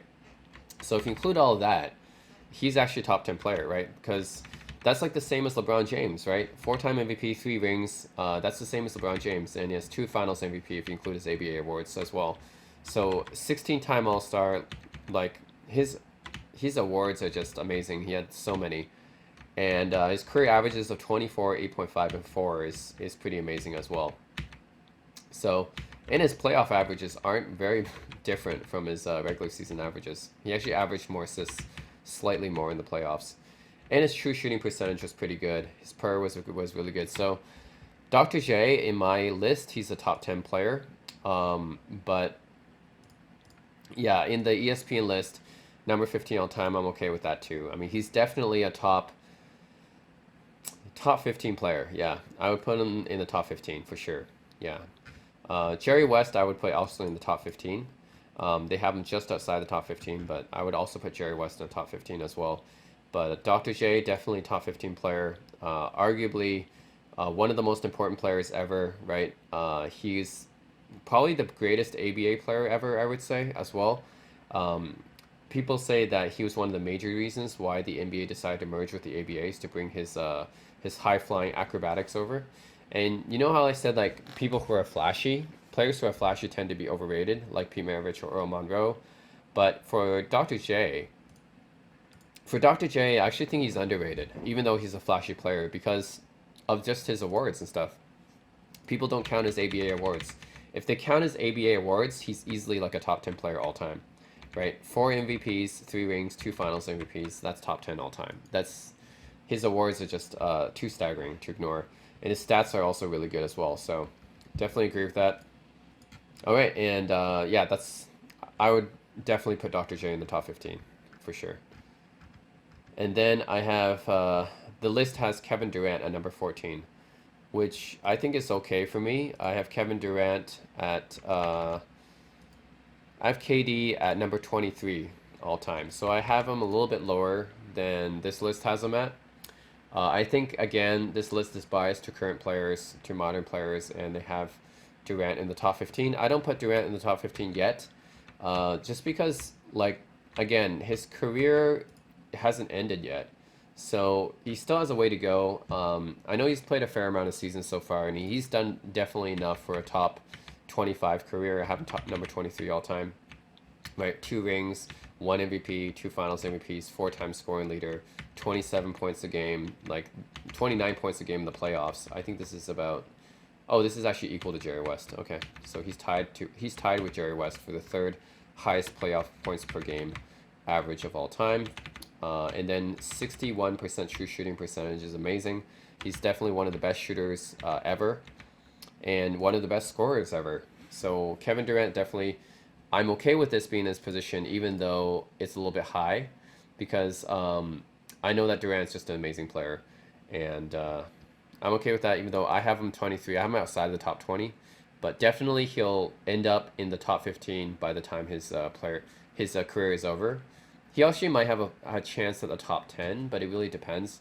Depends if he wins a ring with the Brooklyn Nets or not. Or if he wins a ring with the Brooklyn Nets, he'll definitely be in the top 10. If not, I'm guessing he'll probably end his career in the top 15. Yeah. But for now, he's still outside of my top 20 just because his career hasn't really been long enough yet. And he hasn't scored enough points yet. He scored a lot of points, 23,000. Yeah, but still, that's not enough for the top 20 yet. So we'll have to see. I mean, we're talking about all time here, right? And KD's done a lot, and I'm sure he'll definitely end up in the top 15, or my top 15 anyways. And then next you have Stephen Curry, and this is one I kind of disagree with. It's weird that Steph Curry is below Durant here. Like, I would think that most people would have KD ahead of Steph Curry, right? And I don't know, like, I think he's up here because of his impact on the game, and I agree that if you're talking about impact on the game, Curry's definitely up there in the top 10 because he kind of changed the way the game's played with a 3-point shot and stuff like that. And he's the greatest shooter ever, right? And that, I don't think there's any debate that he's the greatest shooter of all time. But if you just look at his career, it's just not long enough, right? I have Curry all the way down at number 40 all time. And that's pretty low, right? And the reason is because his career just isn't that long yet. 6-time All-Star, 5-time All-NBA. He never led the league in assists, even though people put him in their top PGs all time. I don't think you can be a top 5 PG without leading the league in assists. But anyways, people put him in their top 5. He's a 3-time champion, 2-time MVP. I get that. And his career average is pretty good, 23.5, 4.5, 6.6. But yeah, the reason why he's all the way down at 40 on my list here is his career's just been too short so far. And a lot of people might say, well, he's a leader of a dynasty. He won 3 rings, 2 MVPs. Yeah, but so did Mel Daniels, right? Like I said, Mel Daniels not even on this list, and he won 3 rings, 2 MVPs, 4 finals in 3 rings in 4 years, right? Same thing as Steph Curry did, and he's not even on this list. And I'm not saying that Mel Daniels is as good as Steph Curry, but I'm just saying that just having 3 rings and 2 MVPs doesn't mean that you should be top 20, right? Because we know there's a guy who has 3 rings and 2 MVPs, and Mel Daniels, that's not even on the top 75 of ESPN's list. And probably not in the top 100 either, because they're not going to count the ABA stats, I guess. But yeah, his career is just too short. He needs to play more. Just 5-time All-NBA is not enough to be in the top 20, okay? And I definitely don't think he's going to be above Durant. I really disagree with the fact that Curry's ahead of Durant, because they got Durant on the Warriors without Durant, who is a Finals MVP for the last 2 rings, right? Without Durant, I don't think Curry would have won two more rings, right? Curry needed KD to win those two rings, and like people might say, well, if you put any other person on that team, they would also win rings. Sure, but will they win Finals MVP? Probably not. Like KD was clearly the best player. Well, like if you put him on the team, I know Curry was the leader of that team, and he's a better leader than KD because KD is more of a beta dog, and Curry is more of a leader. He's more of an alpha dog. But still, we all know KD is the more talented player on that team. He's the better player. He won two Finals MVPs. Curry didn't win any Finals MVPs. That's kind of a knock against Curry, right? Is that he performs really well in the regular season, and then in the playoffs, like for example in 2015, he gets outplayed by Matthew Dellavedova, right? Like, and then Iggy had to come off the bench and kind of help win that ring for him. Like, if Curry really was that great, like he should have stepped up his level in the playoffs, right? I know his stats in the playoffs are pretty good, but I think he underperforms in the playoffs, and that's why, yeah, he doesn't have any Finals MVPs, and that's just kind of a stain on his legacy, I feel. And KD, when he was on the Warriors, he got all those Finals MVPs, showing that he was definitely the best player on that team. So I disagree with this, even though I lived in San Francisco, so obviously the Warriors winning is a good thing, like when I was there, but I think KD was the better player, and he should definitely be ahead of Curry. And Curry shouldn't be this high. Like, I get his impact on the game, but we're not judging based on impact here. Otherwise, Dr. J would be top 10. Otherwise, George Mikan would be top 10. Otherwise, Bob Cousy would be top 10, right? Because those guys had huge impact on the game too. We're not judging based on influence of the game here, because that would totally change the ranking, right? We're just judging based on their NBA achievements and stats. And if you're just talking NBA achievements and stats, then Curry is not. He's not even the top 30, actually. He's just maybe top 40. Yeah, his career just hasn't been long enough yet. So I really disagree with Curry being this high. I think this is just recency bias. Yeah, Warriors had a dynasty. He changed the game with the three-point shooting. I get that. But this is not about their impact on the game. This is about their NBA achievements. And yeah, he shouldn't be this high. Curry was injured for a large part of his career. So that kind of plays against him. So yeah, I disagree with that. And Hakeem Olajuwon number 12, which I'm okay with. I have Hakeem at number 13, so pretty close. Again, one of the greatest centers ever. Pretty much everyone would have him in the top 5 centers list. Yep, just an all-time great two-way player, right? He was 2-time Defensive Player of the Year, 9-time All-Defensive, 9-time All-NBA, 2 Finals MVPs, 1 MVP, 2 rings. Probably the second best player of the 90s after Michael Jordan, right? And he raises his levels like in a massive way in the playoffs. He goes from 22 points per game in the regular season all the way up to 26 points per game. So yeah, just Hakeem's just a great all-around player. I think the only thing against Hakeem is the fact that he didn't have enough rings. That's pretty much it. Otherwise, I'm pretty sure he'd be higher for most people. He didn't lead the league in scoring either, but his offense moves were pretty good. Right, the dream shake and everything, he just never led the league in scoring, so that's one thing. But it's mostly just the lack of just 2 rings is obviously better than 0, but still, I think if you get into the top 10, you got to have more, right? And that's where Hakeem kind of falters. He's very close to the top 10. He's like borderline top 10 player, but he just needs a few more rings to get in there. But otherwise, just a great player all around. So I'm okay with this at number 12. He should be just outside the top 10. And Oscar Robertson also just outside the top 10, which is fine as well. I have Oscar ranked number 15, just below Jerry West. And like I said, I already told my reasons why I have West ranked higher than Oscar. And the reason is mainly because Jerry West was a better shooter and had better defense. So Oscar had the better stats. I'm not going to disagree with that. Oscar had 1 MVP. West didn't have any MVPs, but he didn't have any Finals MVPs either, whereas West did. So that kind of cancels each other out. Oscar is a better all-around player. He has 7.5, 9.5 like rebounding and assist average. So he was a better rebounder and a better passer than West. He was not a better scorer than West, though. West was definitely a better scorer. And like I said, his averages go down in the playoffs, right? You can see it goes down from 26 to 22. West go up. So that's another knock against Oscar, and he just wasn't as good of a shooter as West was also. He didn't have as much range. So for those reasons, I have Jerry West ahead of Oscar, although I get why most people, including ESPN, have Oscar ahead of West. It's because Oscar had the better numbers. So yeah, West has Was a better scorer, better shooter, and better defensive player, and he made more finals, which is why I put West ahead. But I understand the argument for Oscar being ahead as well, and most people have Oscar ahead of West. He just had better all-around numbers, and that's fine. And so I'm okay with this ranking too. I do think that Oscar and West should be closer to each other though. Like if you have Oscar number 11, you should probably move West closer, or you should move Oscar closer to West. I don't think they should be this far apart, because like literally you can choose between Oscar and West, like one A or one B. I think either of them are very very close. I don't think that they're 5 spots apart, right? I don't think they're 5 spots apart. Like I think they should be beside each other. Whatever one you think is higher, I think they should be beside each other. I don't think they should be 5 spots apart. But anyways, okay. That's number 11.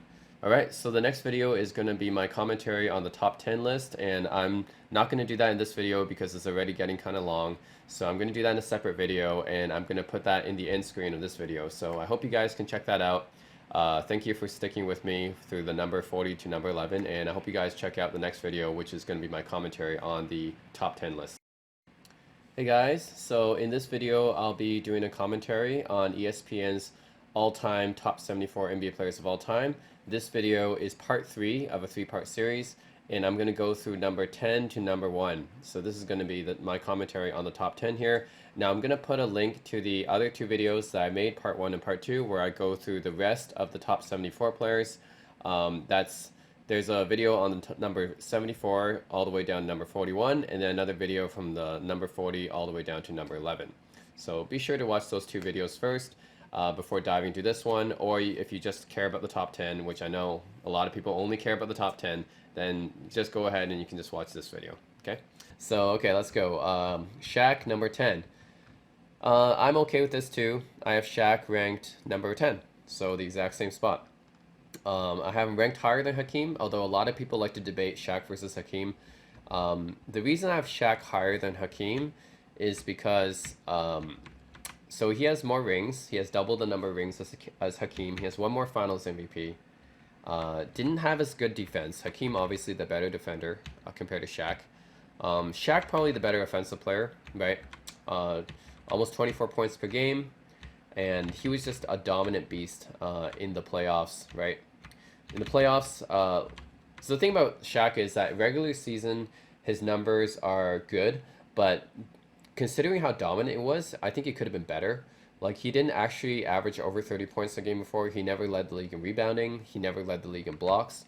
So I think that Shaq, given his dominance, could have been better in the regular season. But the playoffs, I think, is where Shaq really comes into his own. Like, all his numbers go up higher in the playoffs.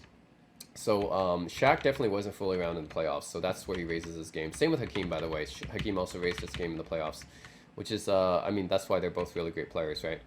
And Shaq had an insane shooting percentage because he was so close to the basket, right?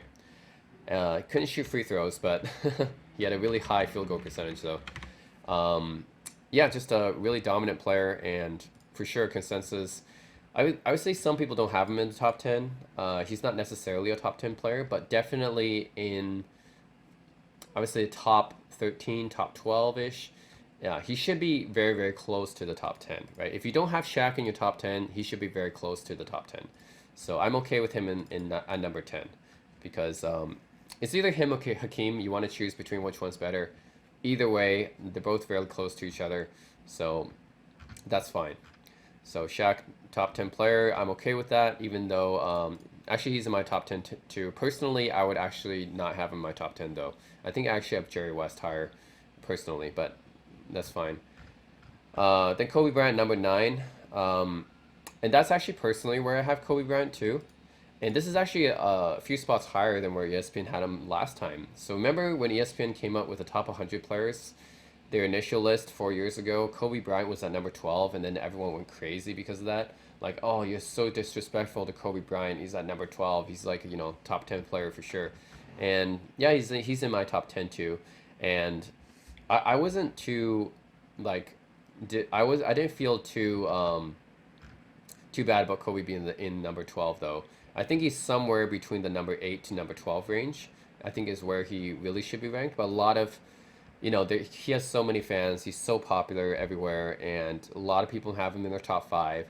A lot of people even have him in the GOAT conversation because I've seen YouTube videos about Kobe being the GOAT conversation, and I know I had a lot of YouTube videos talking about Kobe and how I think he's pretty overrated. But even though I think he's overrated, I still have him in my top 10. And if you look at my spreadsheets here, Kobe's actually ranked number 7 on my spreadsheet. So he's actually ranked pretty high. And the reason is just because he has so many accolades, and his career totals are pretty astounding. So 18-time All-Star, 13-time All-NBA, 12-time All-Defensive. So he led the league in scoring twice, 5 rings, 1 MVP, 2 Finals MVPs, averaged 25, 5 and 5 for his career, and he's not. So he was a pretty inefficient shooter, like talking about pure field goal percentage. But once you factor in his free throw shooting, he was actually pretty decent. 55% true shooting percentage is actually pretty okay. That's not that bad. So people want to talk about Kobe being inefficient. Well, if you go factor into true shooting percentage, it's actually pretty good. And then his career totals, right? 33,000 points. Like he's number 4 all time, right? After Kareem, Karl Malone, and LeBron James. Yeah, he's number 4 all time in scoring. So if you add the totality of Kobe's career together, he's definitely top 10, and there's no debate about that. So ESPN, I guess, raised Kobe up a few spots, which is fine. I mean, I was okay with him at number 12. I'm still okay with him at number 9 because that's where I have him personally as well. And he's actually even higher on my spreadsheet. He's number 7. So that's totally fine with me, Kobe being this high. I mean, second best shooting guard of all time. And actually, a lot of people might have problems with this. And I think people already complain about this. Like, they think number 9 is too low for Kobe. They think he should be top 5. So I think that Kobe tends to be overrated by a lot of casual fans because, first of all, he's really, really famous and he plays in a really big market. He scores a lot of points and he's a really dynamic, flashy player. And I think that kind of makes people biased towards him. Like, if you ever watch Kobe play, then you'll be like, oh wow, he's one of the most amazing players ever. He has all these moves, and he can dunk in traffic and do all these like crazy fadeaways and layups and stuff. But the thing is, when we're talking about basketball, right? Like 2 points is 2 points. It doesn't really matter how you get them, right? So even if you get them with, people want to say that Kobe got those points on harder shots. It doesn't matter because 2 points is 2 points. It doesn't matter if it's harder or not. It doesn't matter if you got it in a more flashy way, right? So you got to take that into account. And the thing is, just Kobe just shot a lot of shots, right? He's the all-time leader in missed field goals, right? So even though I think Kobe's a top 10 player, those kind of things kind of pull him down, right? The fact that he needed so many shot attempts to get those points. He's 4th all time in scoring, but he needed to be the all-time leader in missed shots in order to get 4th time in scoring. So that matters. That kind of stuff matters. You got to look at the context of how he scored all those points as well. I know there's a famous 81-point game, but it wasn't really in the playoffs. It was against a terrible team. Like if he did that in the playoffs, like that would be amazing, right? Like Michael Jordan, he famously scored 63 points in the playoffs, even though he lost, but still that was in the playoffs against the Boston Celtics, and that was amazing. But the thing about Kobe is that even though people talk about him being really, really clutch and everything, he's actually like if you look at the stats, right, the statistical clutchness of Kobe, right, his number of game tying go ahead shots last 24 seconds of playoff games, he really wasn't that great. He was 7 out of 28, and there's a lot of moments where you can't even name a lot of the great Kobe highlights from the playoffs, right? Like, what's the best Kobe playoff moment? Is probably the moment where he did that alley oop to Shaq, right?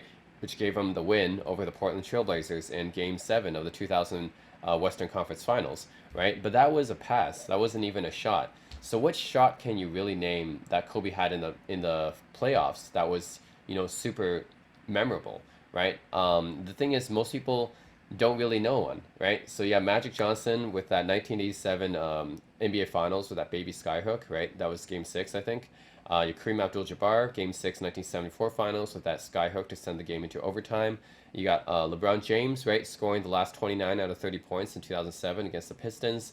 And then you got LeBron with a block against Iggy in the 2016 Finals. You got Ray Allen's shot in 2013. Kyrie Irving's shot to seal the deal in the 2016 Finals. Michael Jordan obviously has a ton of amazing like highlight shots, right? He had that last shot, right, in 1998 finals, and he just has like, and he has the shot, right, the shot. He has like all these other crazy moments. Um, but yeah, I can't think of one really for Kobe, and there's just lots of times where he wasn't clutch, and you can name it, right? Like he was up 3-1 against the Suns in 2006, and he basically didn't shoot in the second half of Game 7, or in Game 7 of the 2010 Finals where he shot 6 out of 24. Like you can name specific instances like that, or in the 2004 Finals where he shot 38%. Like there just wasn't very many cases where I can say, oh, Kobe really pulled his team over for the win. Some people might say, oh, this is the 2000 finals where Shaq got fouled out, and then Kobe, he hit those, he went in the game, and then he closed out that game. But overall, he still averaged what 15 points that finals, and Shaq averaged what 30, like 30 and 15 or something crazy like. I think it was like 30, 35 and 15 or something crazy that finals. So yeah, I can name a lot of great Kobe Bryant games. Like all those games he scored 50-point games, 60 points, but they're usually in the regular season, not the playoffs, right? And that kind of hurts Kobe's GOAT case. And a lot of people put him in the GOAT convo, and I don't think that's right, even though I think he's definitely a consensus top 10 player. Like his credentials, his career totals, like he's definitely top 10 player, but I don't think he's in that top five. I think he's in the bottom five, right? Which is like that's not a mark against Kobe. I mean, a top 10 player of all time is still really really good. But a lot of people get really offended of that, and they think that oh no, Kobe should be in the go conversation, and I just don't think he's in that conversation. Like Tim Duncan, for example, Tim Duncan accomplished just as much as Kobe did, right? He has pretty much the same amount of awards, achievements, and stats, but no one ever brings him up in the GOAT conversation, but they bring Kobe up. And I think the reason is just because people are prejudiced towards players who score a lot of points, are very, very flashy. And Duncan definitely wasn't like that. He dominated in other ways, right? In defense, rebounding, um, I think being a better team player than Kobe. But, they both dominated in their own ways, but for some reason people bring up Kobe's name a lot more than Duncan's, which doesn't really make sense because like if you bring up Kobe's name in the conversation, you should definitely bring up Duncan's name because they have the same amount of stats and achievements, right? I'm not talking about scoring. Obviously, Kobe's better at scoring than Duncan, but Duncan makes up with his blocks and his rebounding, which obviously Kobe doesn't have, right? So they're different players, but in like if you add up their stats and achievements, they end up being around the same ranking, right? And it's just Duncan doesn't get brought up nearly as much as Kobe does, and that's unfortunate, right? And a lot of people might say, well, you didn't see Kobe play, and well, the thing is, if you watched certain players play, you're actually going to be biased to that player, right? So of course people watch Kobe's highlights, or they see like him doing all these amazing like fadeaways and layups and stuff like that, and they're like, wow, he's like the most amazing player ever. He should be in the GOAT conversation because I saw him play, right? Well, you didn't see Wilt Chamberlain play, if you didn't see Kareem Abdul-Jabbar play, if you didn't see Bill Russell play, how can you be so certain that Kobe belongs in that conversation, not them, right? And then you might say, well, they played in a different era. They wouldn't be able to last today. Well, you should judge players based on their era, right? We're not judging players based across eras because, like I said, that's a futile argument, right? We're not going to take someone from 200 years ago and, for example, put him in today's time and expect him to be, the same person, right? Like, we're not going to take Isaac Newton. We're not going to put him here and we can say, oh, he's not that smart. We're a lot smarter than them. It doesn't make any sense, right? For basketball players, I don't know why they're so disrespected. Like older players are so disrespected, but like they should be treated the same way as other people, like players in other sports, right? Like no one's gonna say if you take Babe Ruth from the 1920s and put him here, he's gonna dominate just as much. Well, totally different era, right? Same thing with Wilt Chamberlain, Bill Russell, Jerry West, Oscar Robertson. Like if you put them in today's time, who knows what will happen? But you can't do that, right? You have to judge them based on their era, right? If they're great based on their era, then they're great. Then they're all-time great, right? That should be the criteria. Otherwise, if you think that today's players are just, better than older players, then you can just take the top 20 players of today and that's your top 20 players all time, right? And I don't think that's a fair argument to say, right? We should be judging players based on their time. And so that's another thing, right? When NBA players they did a poll recently. I'm going to bring it up. All right, so this is the poll I'm talking about, right? So they polled a bunch of NBA players and they asked them who's the GOAT, and look at the top three: Michael Jordan, LeBron James, Kobe Bryant, right? And then you have Kareem at 1.7%, than Magic, Iverson, and Durant. And this is my problem with polling NBA players and people saying that, oh, Kobe's the GOAT because the NBA player said so. Because Paul Pierce said that Kobe was the GOAT, and played against him, so he knows what he's talking about. Or all these players, they know what they're talking about because they played against Kobe. Well, the thing is, they're biased, right? They didn't play against Kareem. Like, today's players are not old enough to have played against Kareem or Magic or Bird or Will or Russell, right? So how did they know that Kobe, LeBron, and Michael Jordan, like these three guys are their GOAT? Because these three guys are the top three because these are the three guys in the most modern era, right? So this isn't actually the best player of all time. This is the best player of the last 30 years, right? So it's not the same thing. We're talking about best player of all time here. We got to go all the way back, and like all these guys, they have you got to rank them based on their achievements in their era, right? So obviously, I do agree with Michael Jordan at number one, and he'll be later on in my list. I'll talk about him more. And LeBron and Kobe, but these guys are basically the top three players of the last 30 years. It's not all time, right? If you pull the NBA players of today, they're just going to be biased to who they played against, who they idolized, right? That's going to be Jordan, that's going to be Kobe and LeBron, and maybe Duncan, although Duncan's not here.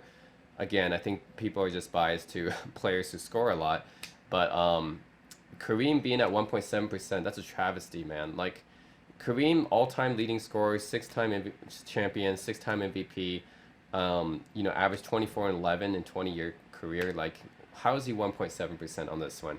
Iverson being on this poll, I mean, come on, how can you take that seriously? KD's not near, he's not supposed to be in the GOAT conversation. Magic, I guess you have a point, but where's Bird? Where's Duncan's not on here? Where's Wilt? Right, the guy who scored 30, the guy who averaged 30 and 23 a game is not on here.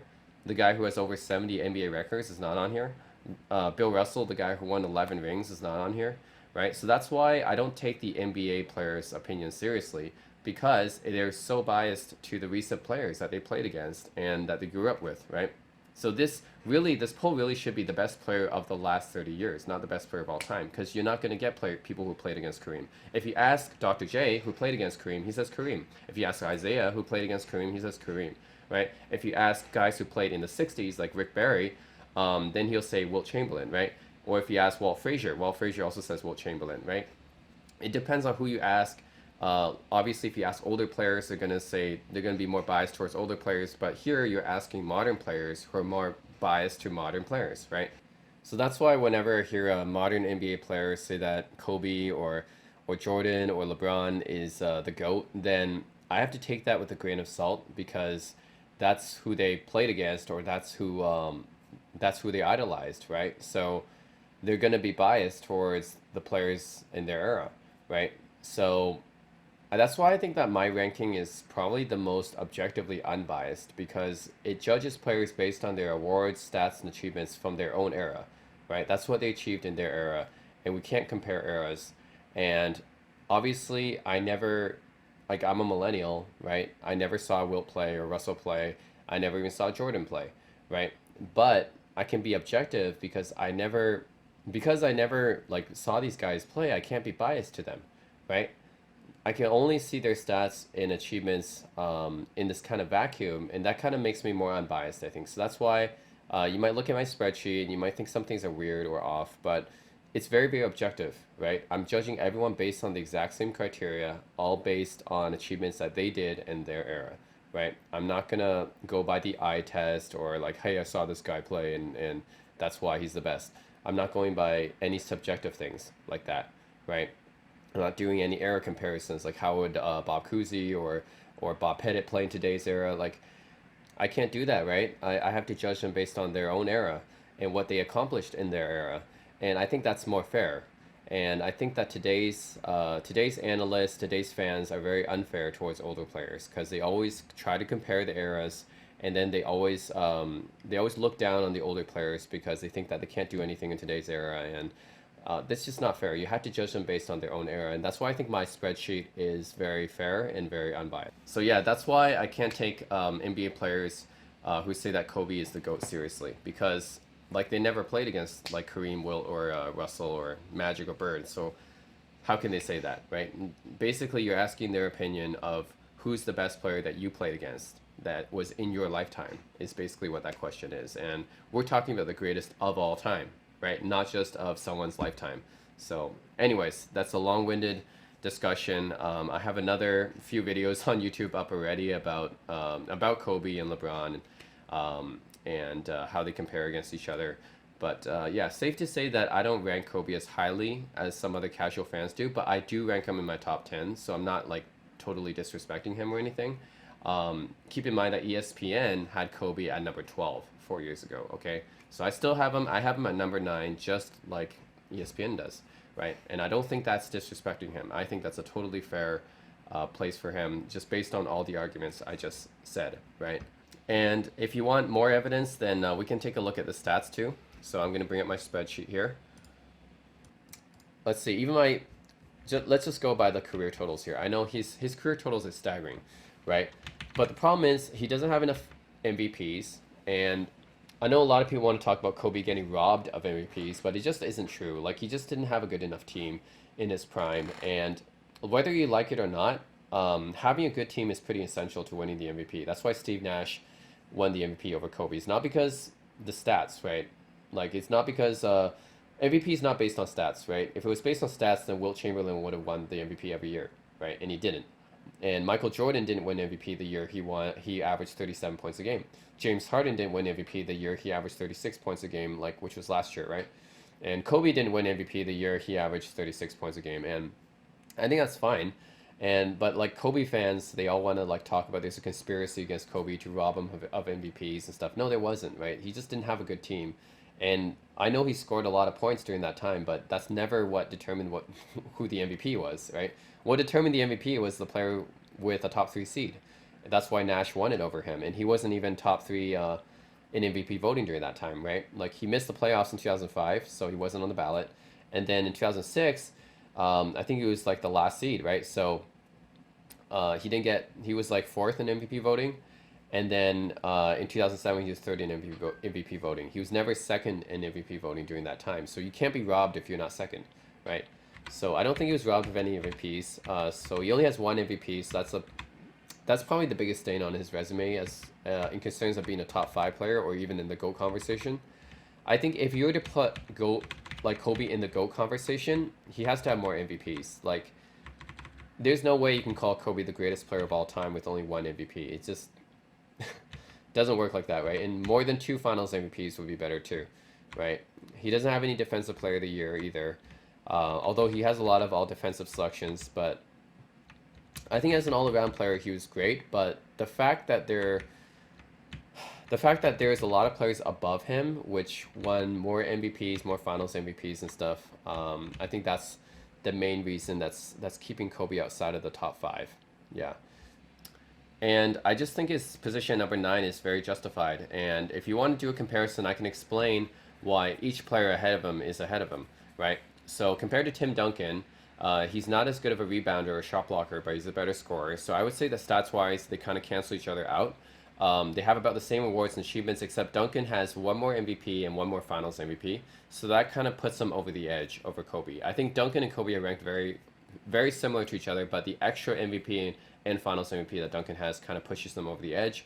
Then compared to Magic, Magic has more MVPs and more Finals MVPs as well, and he doesn't rebound or pass as well as Magic does, but you know, he's a better scorer. So I guess that kind of evens out. But yeah, Magic has more MVPs and Finals MVPs. Bird has more MVPs, same amount of Finals MVPs, but if you look at the career averages, Kobe averages 1 point more a game, even though Bird wasn't like a volume scorer like Kobe was. He was a better shooter. He's a much better rebounder and a better passer as well. So Bird just edges him out in a lot of categories as well. So that's why Bird's higher. Then Wilt, if you want to talk about Wilt, he doesn't have as many rings as Kobe, obviously, but he has more statistical dominance, right? He averages more points per game, 30 points per game, way more rebounds a game, right? 23 rebounds a game, not even close. And his assist numbers are also almost the same, right? 4.4 assists a game is what he averages. So even though Wilt's a center, he still averaged almost as many assists as Kobe did. So that's pretty impressive as well. And yeah, he's just his edge in rebounding, I think, puts him over puts him over. And the fact that he has 7 scoring titles, 11 rebounding titles, he just led the league way more than Kobe did. So that's why Wilt's higher. And why is Russell higher? Well, Russell has more rings, obviously, and he also has more MVPs, and he also has more rebounding titles, right? He definitely wasn't near the scorer that Kobe was, but I think the edge in rebounding. He was also a really good assister as well, so he almost averaged as many assists as Kobe did. But yeah, Russell's mainly higher because of his championships, and then obviously you have LeBron James, right? A lot of people want to make this comparison as well. Well, LeBron is better at rebounding. He's better at passing. Scoring wise, he actually averages more points per game, even though a lot of people would say that Kobe was the better scorer than LeBron, but LeBron averages more points per game, both regular season and playoffs, than Kobe. And he has more career totals than Kobe now, right? He's ahead of him on the all-time list in scoring and obviously in assists and rebounds as well. He has more MVPs and more Finals MVPs, and he pretty much beats him in every category except for rings and free throw percentage, right? So if you talk about true shooting percentage per everything, like all the advanced stats, LeBron beats Kobe at. It's just rings and free throw percentage he trails behind, but that's still enough to put LeBron over the top because he beats him in every other category. And then you have Michael Jordan, which needless to say, right? I don't really need to say much about this, but obviously Kobe's like an inferior version of Michael Jordan, right? He trails behind Michael Jordan in pretty much everything, in points per game, in rebounds per game, in assists per game, in scoring titles. Like maybe not in total career points, okay, but that's because Kobe played longer. Like all defensive teams, 4 more MVPs, 1 more ring, 4 more Finals MVPs, Defensive Player of the Year, right? Whatever you name, I think he trails Michael Jordan in true shooting percentage and per, obviously, as well. All the advanced stats I mentioned about LeBron, Kobe trails Michael Jordan in advanced stats as well. Anyways, I'm okay with him at number 9. A lot of people are not, but I think this is a very fair position for him. And then number 8, Tim Duncan. I'm glad that he's ahead of Kobe here because I also have Tim Duncan ahead of Kobe. I have Tim Duncan 1 spot higher, number 6. So there's a lot of arguments for Tim Duncan being ahead of Kobe, even though they're really close. Like they both have a lot of All-NBA selections, both have a lot of All-Defensive selections. Tim Duncan obviously not as great of a scorer as Kobe was, but a better rebounder because he plays the power forward position and center position.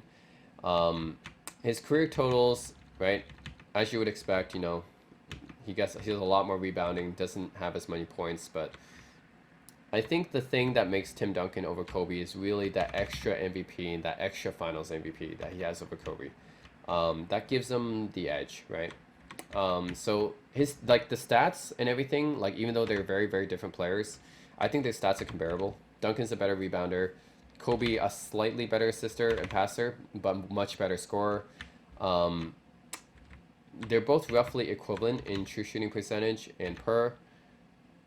And it's just the awards, right? Like Duncan has that small edge. He has 1 more MVP, 1 more Finals MVP, roughly the same amount of All-NBA, All-Defensive teams, but it's those extra MVPs that kind of push Duncan over the edge, which is why I have him ahead of Kobe. That's probably the same reason why ESPN has Duncan ahead of Kobe as well. So, yeah, it's just that he has 1 more MVP, 1 more Finals MVP. In all other aspects, I think Kobe and Duncan are pretty much equal. Then you have Larry Bird. Larry Bird is higher here than on my list. I think Larry Bird is number 11 on my list, yeah. So, I know Larry Bird should definitely be a top 10 player, and the reason why he's outside of the top 10 on my spreadsheet is probably because his career wasn't as long as it should have been, and he didn't win as many rings as Magic or Kobe, so he doesn't have the advantage in awards there. He does have 3 MVPs, which is a lot, but two Finals MVPs. I think he should have had 3 actually, but 1981, Cedric Maxwell got it. If it was the playoffs MVP, I think Larry Bird would have got it. But anyways, he's kind of missing out on the Finals MVP there. 10-time All-NBA is great. I don't think he has that many All-Defensive selections, but he has 3, which is better than Magic, right? But yeah, I think the thing that puts Larry Bird outside of the top 10 on my list is just he didn't play that long. So that's why he's, if you look at his career totals, like 21,000 points per game, 9,000 rebounds a game, which is great, but it's not like top 10 material stuff. So it's just the fact that Bird, his career in his prime, like his prime was really really good. Bird's prime is up there with anyone, right? If you're talking about just dominance at their peak, like Bird is up there with anyone. He just could do everything, right? He score. He was a great shooter. He could pass. He could rebound. If you look at his career stats, you can see like he's an underrated rebounder because he averaged 24 points, 10 rebounds a game, which is as much as a power forward, 6 assists, as much as a point guard. So he could pretty much do everything. In his prime, he was just dominant, but it's just his career overall was a little bit short. And he was injured, right, towards the later part of his career. I think that's what puts him outside of my top 10 here. Although I personally have Larry Bird in my top 10, it's just on my spreadsheet. He's lower. It's just because his career was not, yeah, it was not as long as it could be, and that's unfortunately keeping him out of that top 10 spot. But he's just like barely outside, I think, because of that reason. But still, if you're talking about, for his prime and stuff, there's very, very few players who's better than Larry Bird. So I'm okay with him at this spot, number 7. That's probably where I would put him as well. Even though my spreadsheet has him outside the top 10, I would probably put Larry Bird in the top 10 because I think he is definitely a top 10 player. So that's it. And then Wilt Chamberlain is number 6 here. I think Wilt's too low here. I think Wilt should be, I have him at number 3 all time.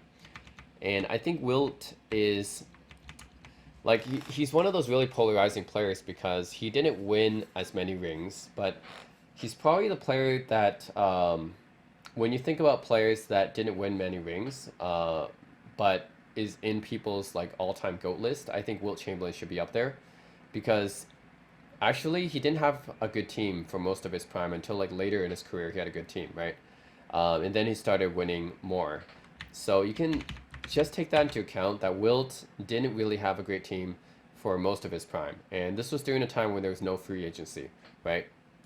I think Wilt, if he had Russell's team full of Hall of Famers and a coach like Red Auerbach for most of his career, then he would have been much more successful. And this is kind of the same argument I have for LeBron James as well. So LeBron James, same thing, like really, really dominant player, great stats, just didn't have a great coach, didn't have good teammates for most of his early career. And same thing with Wilt, didn't have great teammates for most of his early career, very dominant on the stats, right? Like there's no one else I can really compare with him on stats, right?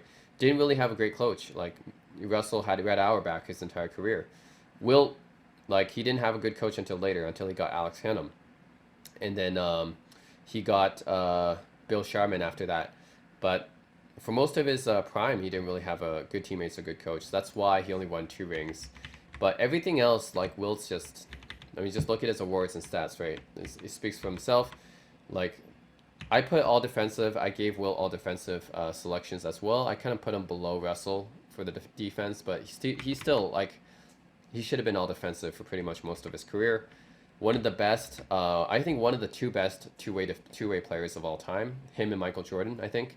If you're talking about offense and defense, the best 2-way players of all time, I think it's Michael Jordan, Wilt Chamberlain. Everyone else just comes below, right? 10-time All-NBA. 19 times he led the league in scoring, rebounding, or assists. That's the most out of anyone in NBA history, right? He led the league in rebounding 11 times, scoring 7 times, and assists once as a center, right? So just incredible. 4 MVPs, 2. I gave him 2 Finals MVPs because he obviously should have got one in 1967, but they didn't exist back then. His career averages obviously insane, right? 30, 23 rebounds a game, 4 assists a game as a center. His averages went down a lot in the playoffs, and that's kind of what hurts him. But still, they're pretty impressive, and his rebounding averages actually went up. So I think it's the fact that he didn't really make the playoffs until later in his career.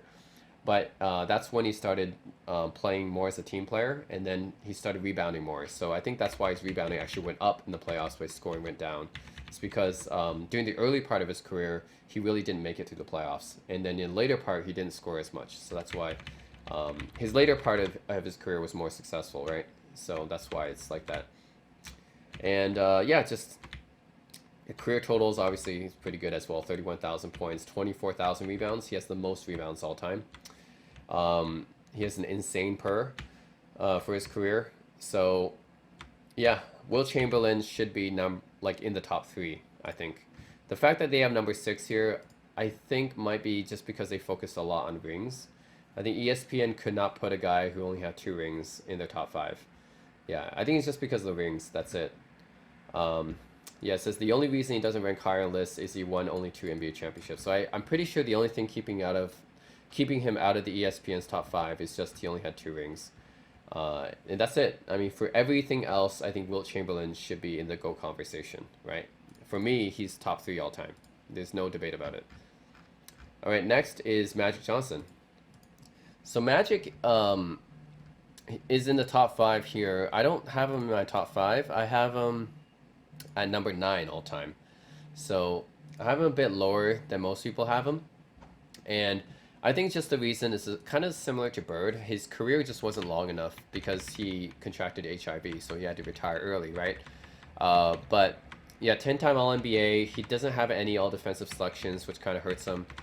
Led the league in assists 4 times, so obviously still the greatest point guard ever, right? 5 rings, 3 MVPs, 3 Finals MVPs. You can't really top that as a point guard. I think maybe even just Bob Cousy might come close in terms of awards, but like still like Magic is still far beyond Bob Cousy, right? And his averages are just really good all around, 19.5, 7, 11. He has the highest assist average of all time, right? It just goes up in the playoffs. He obviously has the highest playoff assist average as well, 12 assists a game, sorry. And a true shooting percentage is amazing, 61%. So he's a really, really efficient shooter as well.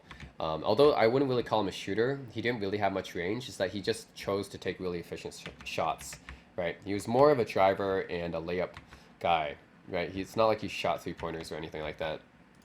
But yeah, they have Magic number 5. I don't have him number 5. I think it's okay to have him top 5 because he has an argument for being top 5. I just don't have him that high because his career wasn't long enough. He didn't have any all defensive selections, which I think is pretty important for being in the top 5. Like if you're going to be in the top 5, you should be at least a decent two-way player, right? You should at least have some all defensive selections, and Magic just didn't have any. So that's what kind of kept him out of there. He does have a lot of rings, and he definitely has a lot of accolades, and his stats are pretty good as well. Although his scoring average wasn't that high, and that's mainly just because that wasn't his main job, right? He's more of a passer. But yeah, I think everything else, just his career totals weren't that high either because he didn't play all that long. He does have 10,000 assists, right, which is a lot. But I think it's just that just like Larry Bird is lower than you might expect on my list. So is Magic Johnson. They just didn't play enough, and honestly, the thing that's missing from Magic is that he needed to be a two-way player to enter the top 5 for me. So yeah, I have Magic just outside the top 5, and here's number 5, which is okay. Although I do think that Wilt Chamberlain should have been over Magic. I don't think that Magic is better than Wilt Chamberlain. I mean, he has more rings. That's about it. But in every other way, Wilt's better than Magic. Yeah, it's just that Magic has more rings. That's pretty much it. Then Bill Russell number 4. I actually have Bill Russell at number 1. And the reason for that is because I gave Bill Russell a bunch of Defensive Player of the Years. Yeah, the reason I gave Bill Russell 11 Defensive Player of the Years is because he led the league in defensive win shares 11 times. So he was clearly like the best defender in the league. And I gave him a whole bunch of all-defensive first-team selections pretty much every year of his career because he would have been all-defensive first-team all those years, right? So yeah, that's why Bill Russell is so high on my list. He's number 1 on my list, even above Michael Jordan, because I gave him a bunch of all-defensive first-team selections, which he should have gotten. All these Defensive Player of the Years, which he should have gotten. 11 rings, obviously he has the most rings out of anybody. 5 MVPs, and I gave him a bunch of Finals MVPs too, because, and this is going by Bill Simmons' Book of Basketball, he would have won at least 10 Finals MVPs, I think. So that gives him, like, by far the most accolades and awards out of any player. So I know that Michael Jordan officially has the most awards and accolades out of any player, but if you were to retroactively give Bill Russell like all defensive player of the year and Finals MVP, he would be ahead of Michael Jordan by a whole lot, and it's not even close. So that's why he's number 1 here. And I know he wasn't a good offensive player. He was actually a pretty bad offensive player. His true shooting percentage was really low, especially for a center. His rebounding average was good. I mean, he was probably the second best rebounder all time after Wilt, right? and his rebounding average is actually higher than Wilt in the playoffs. So obviously, Bill Russell's one of the most clutch players of all time, so he actually raises his game in the playoffs. He almost averaged 5 assists a game. Look, 4.7 assists a game in the playoffs. That's as much as Kobe Bryant, right? He averages as many assists as a guard in the playoffs, and he's a center. So that's amazing.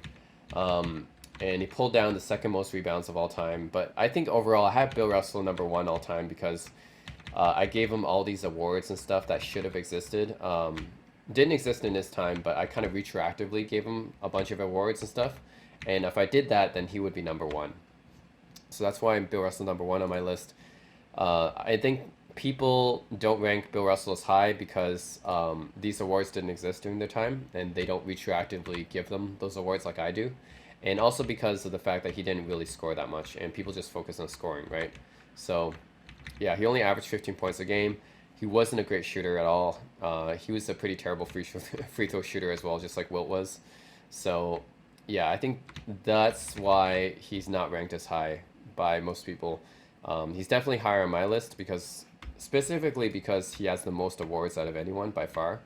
But yeah, I'm okay with number four too. I mean, he's definitely a top five player no matter which way you slice it. Even if you don't give those awards that I did, those defensive awards and finals MVPs, he's still like consensus top five. There's no way that Bill Russell's not top five all time. 11 titles in 13 years is amazing, right? There's no one's been as dominant. I would say he's probably one of the most clutch players of all time. He's 10-0 in game sevens, 17-2 in elimination games. Like, it's amazing, right? He's probably the most clutch player after Michael Jordan. So he definitely deserves to be in top five, I think. Number three on ESPN's list is Kareem Abdul-Jabbar, and I have Kareem at number four, which is very similar to where ESPN put him, so I'm okay with this. Kareem's greatest, I think his greatest strength is his longevity. So 19-time All-Star, 15-time All-NBA, 11-time All-Defensive, 6-time MVP, that's the most all-time, 6 rings, 2 Finals MVPs, you know, all-time leading scorer in NBA history with 38,000 points. We all know this. True shooting percentage off the charts, right? 59%. Average 24, 11, 3.6 for 20 seasons. So I think the greatest thing about Kareem is his longevity. And I'm not going to say too much more about Kareem, just the fact that he did all this. Like he averaged 24, 11, and 3.6 for 20 seasons is amazing, right? The fact that he was able to put up such great numbers, and he has a whole bunch of accolades and awards as well, just as many rings as Jordan, right? And he did this for 20 seasons, and his longevity is the main factor in which I think that's why a lot of people rank him in their top five, and he should be ranked top five because he's a consensus top five player. So I'm fine with Kareem at number three, definitely a top five player all time. I have him a little bit lower at number four, but that's fine. Like, I put Wilt higher. That's because I think Wilt, when Wilt played against Kareem, and they actually did play against each other a few times, Kareem obviously outscored him, but Wilt actually out-rebounded him. And this was after Wilt had the knee surgery and after he was past his prime, and Kareem was in his prime, right? So that's why I feel like if Wilt was in his prime, he would actually give Kareem a hard time. And I don't think that Kareem actually would have beaten Wilt if Wilt was in his prime. So that's why I put Wilt a little bit higher. I do think that Wilt was the better player. He just didn't win as many rings because he didn't have the team that Kareem had. Kareem had Magic and Oscar, okay? Wilt didn't have any all-time great point guard like that. He had Jerry West, but that was like later in his career, right? Whereas Kareem got Oscar Robertson pretty early in his career, and then he got Magic during the midway throughout his career. So he had a better team than Wilt Chamberlain most of the time. That's why he has more rings. But if you were to give me like Wilt versus Kareem, I would take Wilt. Yeah, I think that Wilt was the better player. Kareem had more longevity. That's where most of his stats and awards and career totals. That's why most people have Kareem ranked higher, is because of his longevity over Wilt. But I would say if you were to give like two players, look at their primes, Wilt was better. Kareem's prime was really dominant too during the early 70s, especially with the Bucks. But I mean, Wilt's prime is just out of this world, right? 50 points a game, right? 25 rebounds a game, right? It's just, you can't compare. Like, Wilt's prime is the best out of any player in NBA history, even better than Jordan, right? 50 points every game, 100 points in a game, 55 rebounds in one game he grabbed, right? 26 rebounds, he led the league in assists. Like, you can't compare anything against Wilt's prime. So I think Kareem has the longevity aspect going for him, but yeah, I think Wilt was the better player. Yeah, if Wilt had the same teams that Kareem had, I think Wilt would have won at least 6 titles or more, right? And yeah, like, who is the better scorer? I think Wilt was actually the better scorer, 30 points per game to 24, right? I think Wilt was the better rebounder, 23 rebounds a game to 11. And Wilt was also the better passer, right? 4.4 assists a game to 3.6. So I'm not saying that Kareem's bad. Kareem's obviously an amazing player. He's a consensus top 5. But you're talking about 2 consensus top 5 players. I mean, for me at least, right? I know they put Wilt outside the top 5. But for me, Wilt and Kareem are both consensus top 5 players. And for me, Wilt just edges out Kareem by that much, right? Okay, they have now LeBron James number 2. And I think it's a little bit high for LeBron James. I have LeBron at number 5. And he's just squeaking in the top 5. He'll probably be... Actually, I don't know if he'll surpass Kareem or not. We'll see. Yeah. He has a chance, actually, of surpassing Kareem in the all-time scoring list. But he'll have to play like a few more seasons. He has 34,000 points so far. He's definitely... He's the only player that's top 10 in scoring and assists, which is a very impressive. I mean, his stats are obviously amazing, right? LeBron's got amazing stats. 27, 7, and 7 in his entire career, and he's played, what, 17 seasons so far? Pretty amazing that he's maintained that level of play. 29, 9, and 7, it just goes up in the playoffs. True shooting percentage per, like, off the charts, right? And he has all the accolades as well, right? He's got, 15-time All-NBA. His all-defensive selections could have been better. I think LeBron could have been a better defender. So that's kind of a weak spot of LeBron. I feel like he could be a better defender. He has 3 rings, 4 MVPs, 3 Finals MVPs, right? So obviously the most recent player on the top 5, LeBron James, I wouldn't put him at number 2. I think that's a little bit ranking him too high. I don't think he's past Kareem yet. I don't think he's past Wilt yet, even though they put him way ahead of Wilt. And I don't think he's past Russell yet either. So yeah, they put him here on this list, already past those guys. I don't think he's better than Kareem. I don't think he's better than Wilt. I don't think he's better than Russell. So it's a little bit too high on this list. I think LeBron is definitely top 5 or top 6 for sure, depending on whether you want to put Duncan or Magic. I don't think Kobe would be in there, but like Duncan or Magic or Bird, depending where you want to put those guys. But I think LeBron's definitely consensus top 5, top 6 player of all time. Especially given the fact that he's maintained this all-around play for such a long time, right? And he's kept it going at such a high level. I think eventually he can surpass Kareem's totals. He might surpass Kareem, but not now, right? Not now. He's definitely below Kareem, so I would not put him at number 2. I would put him like number 5, which is where I have him. So yeah, I think LeBron is too high. And then Michael Jordan. Number 1, which is not surprising because this is the consensus number 1 GOAT pick for most people. Jordan being number 1 shouldn't be a surprise to really anyone. For me, he's actually number 2 on my list, and as I said, that's only because I gave Russell all these awards that didn't exist during his career. I retroactively gave Russell Finals MVPs, Defensive Player of the Year, All Defensive.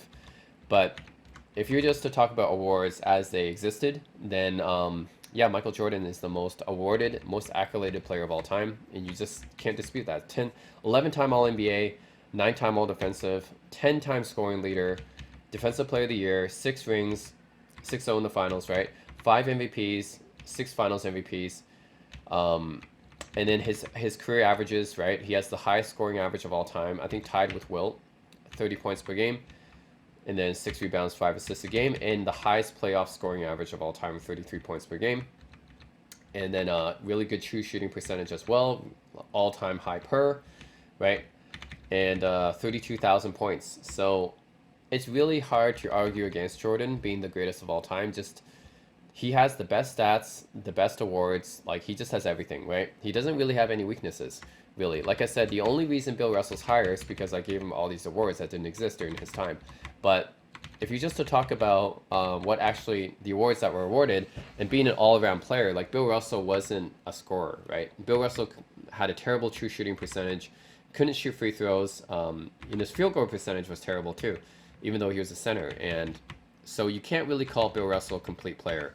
You can call Michael Jordan a complete player though, right? Because Michael Jordan was, all defensive player and all NBA player. Like this many times, he was a great offensive player, great defensive player.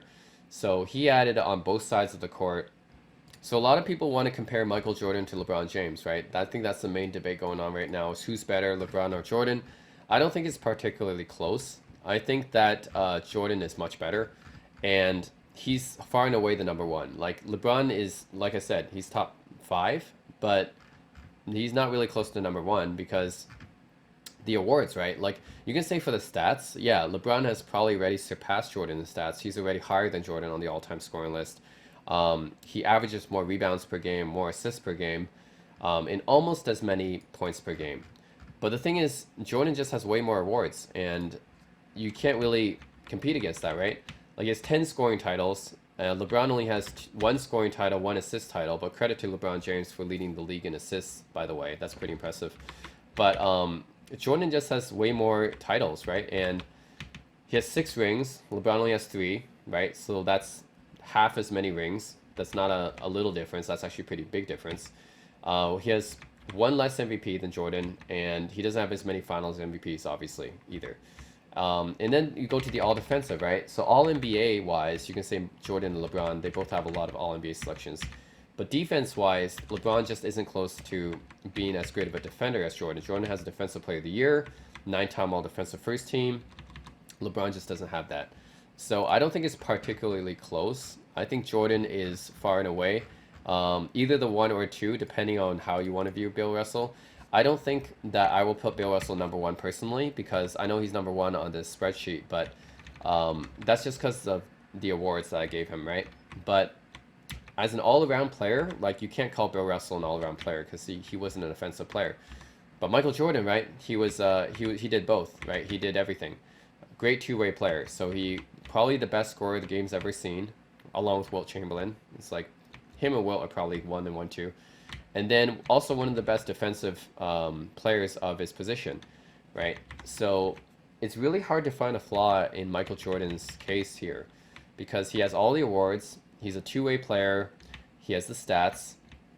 And that's why he's just the consensus GOAT for most people, right? That's why Jordan being at number 1, not a surprise for most people. He's just the consensus GOAT.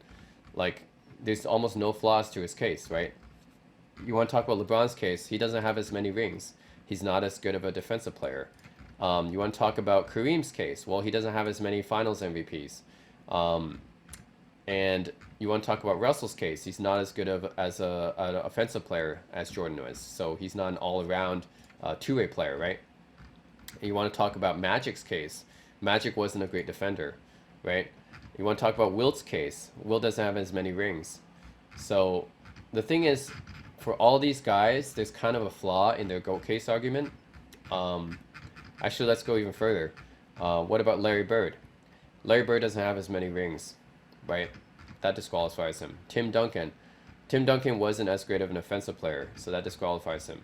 Kobe Bryant. Kobe Bryant doesn't have as many MVPs, so that disqualifies him too. So for all these guys, like there's something that they lack compared to Jordan, right? Jordan's the only player that has literally everything, right? He has the MVPs, he has the rings, he has the finals MVPs, he has the stats, right? He has the offensive and defensive aspect of his game. There's really no argument against him. So, of course, number 1, that's where I agree as well. I also have MJ number 1. So, that's it, guys. That's my commentary on ESPN's rankings, and I hope you enjoyed this kind of discussion.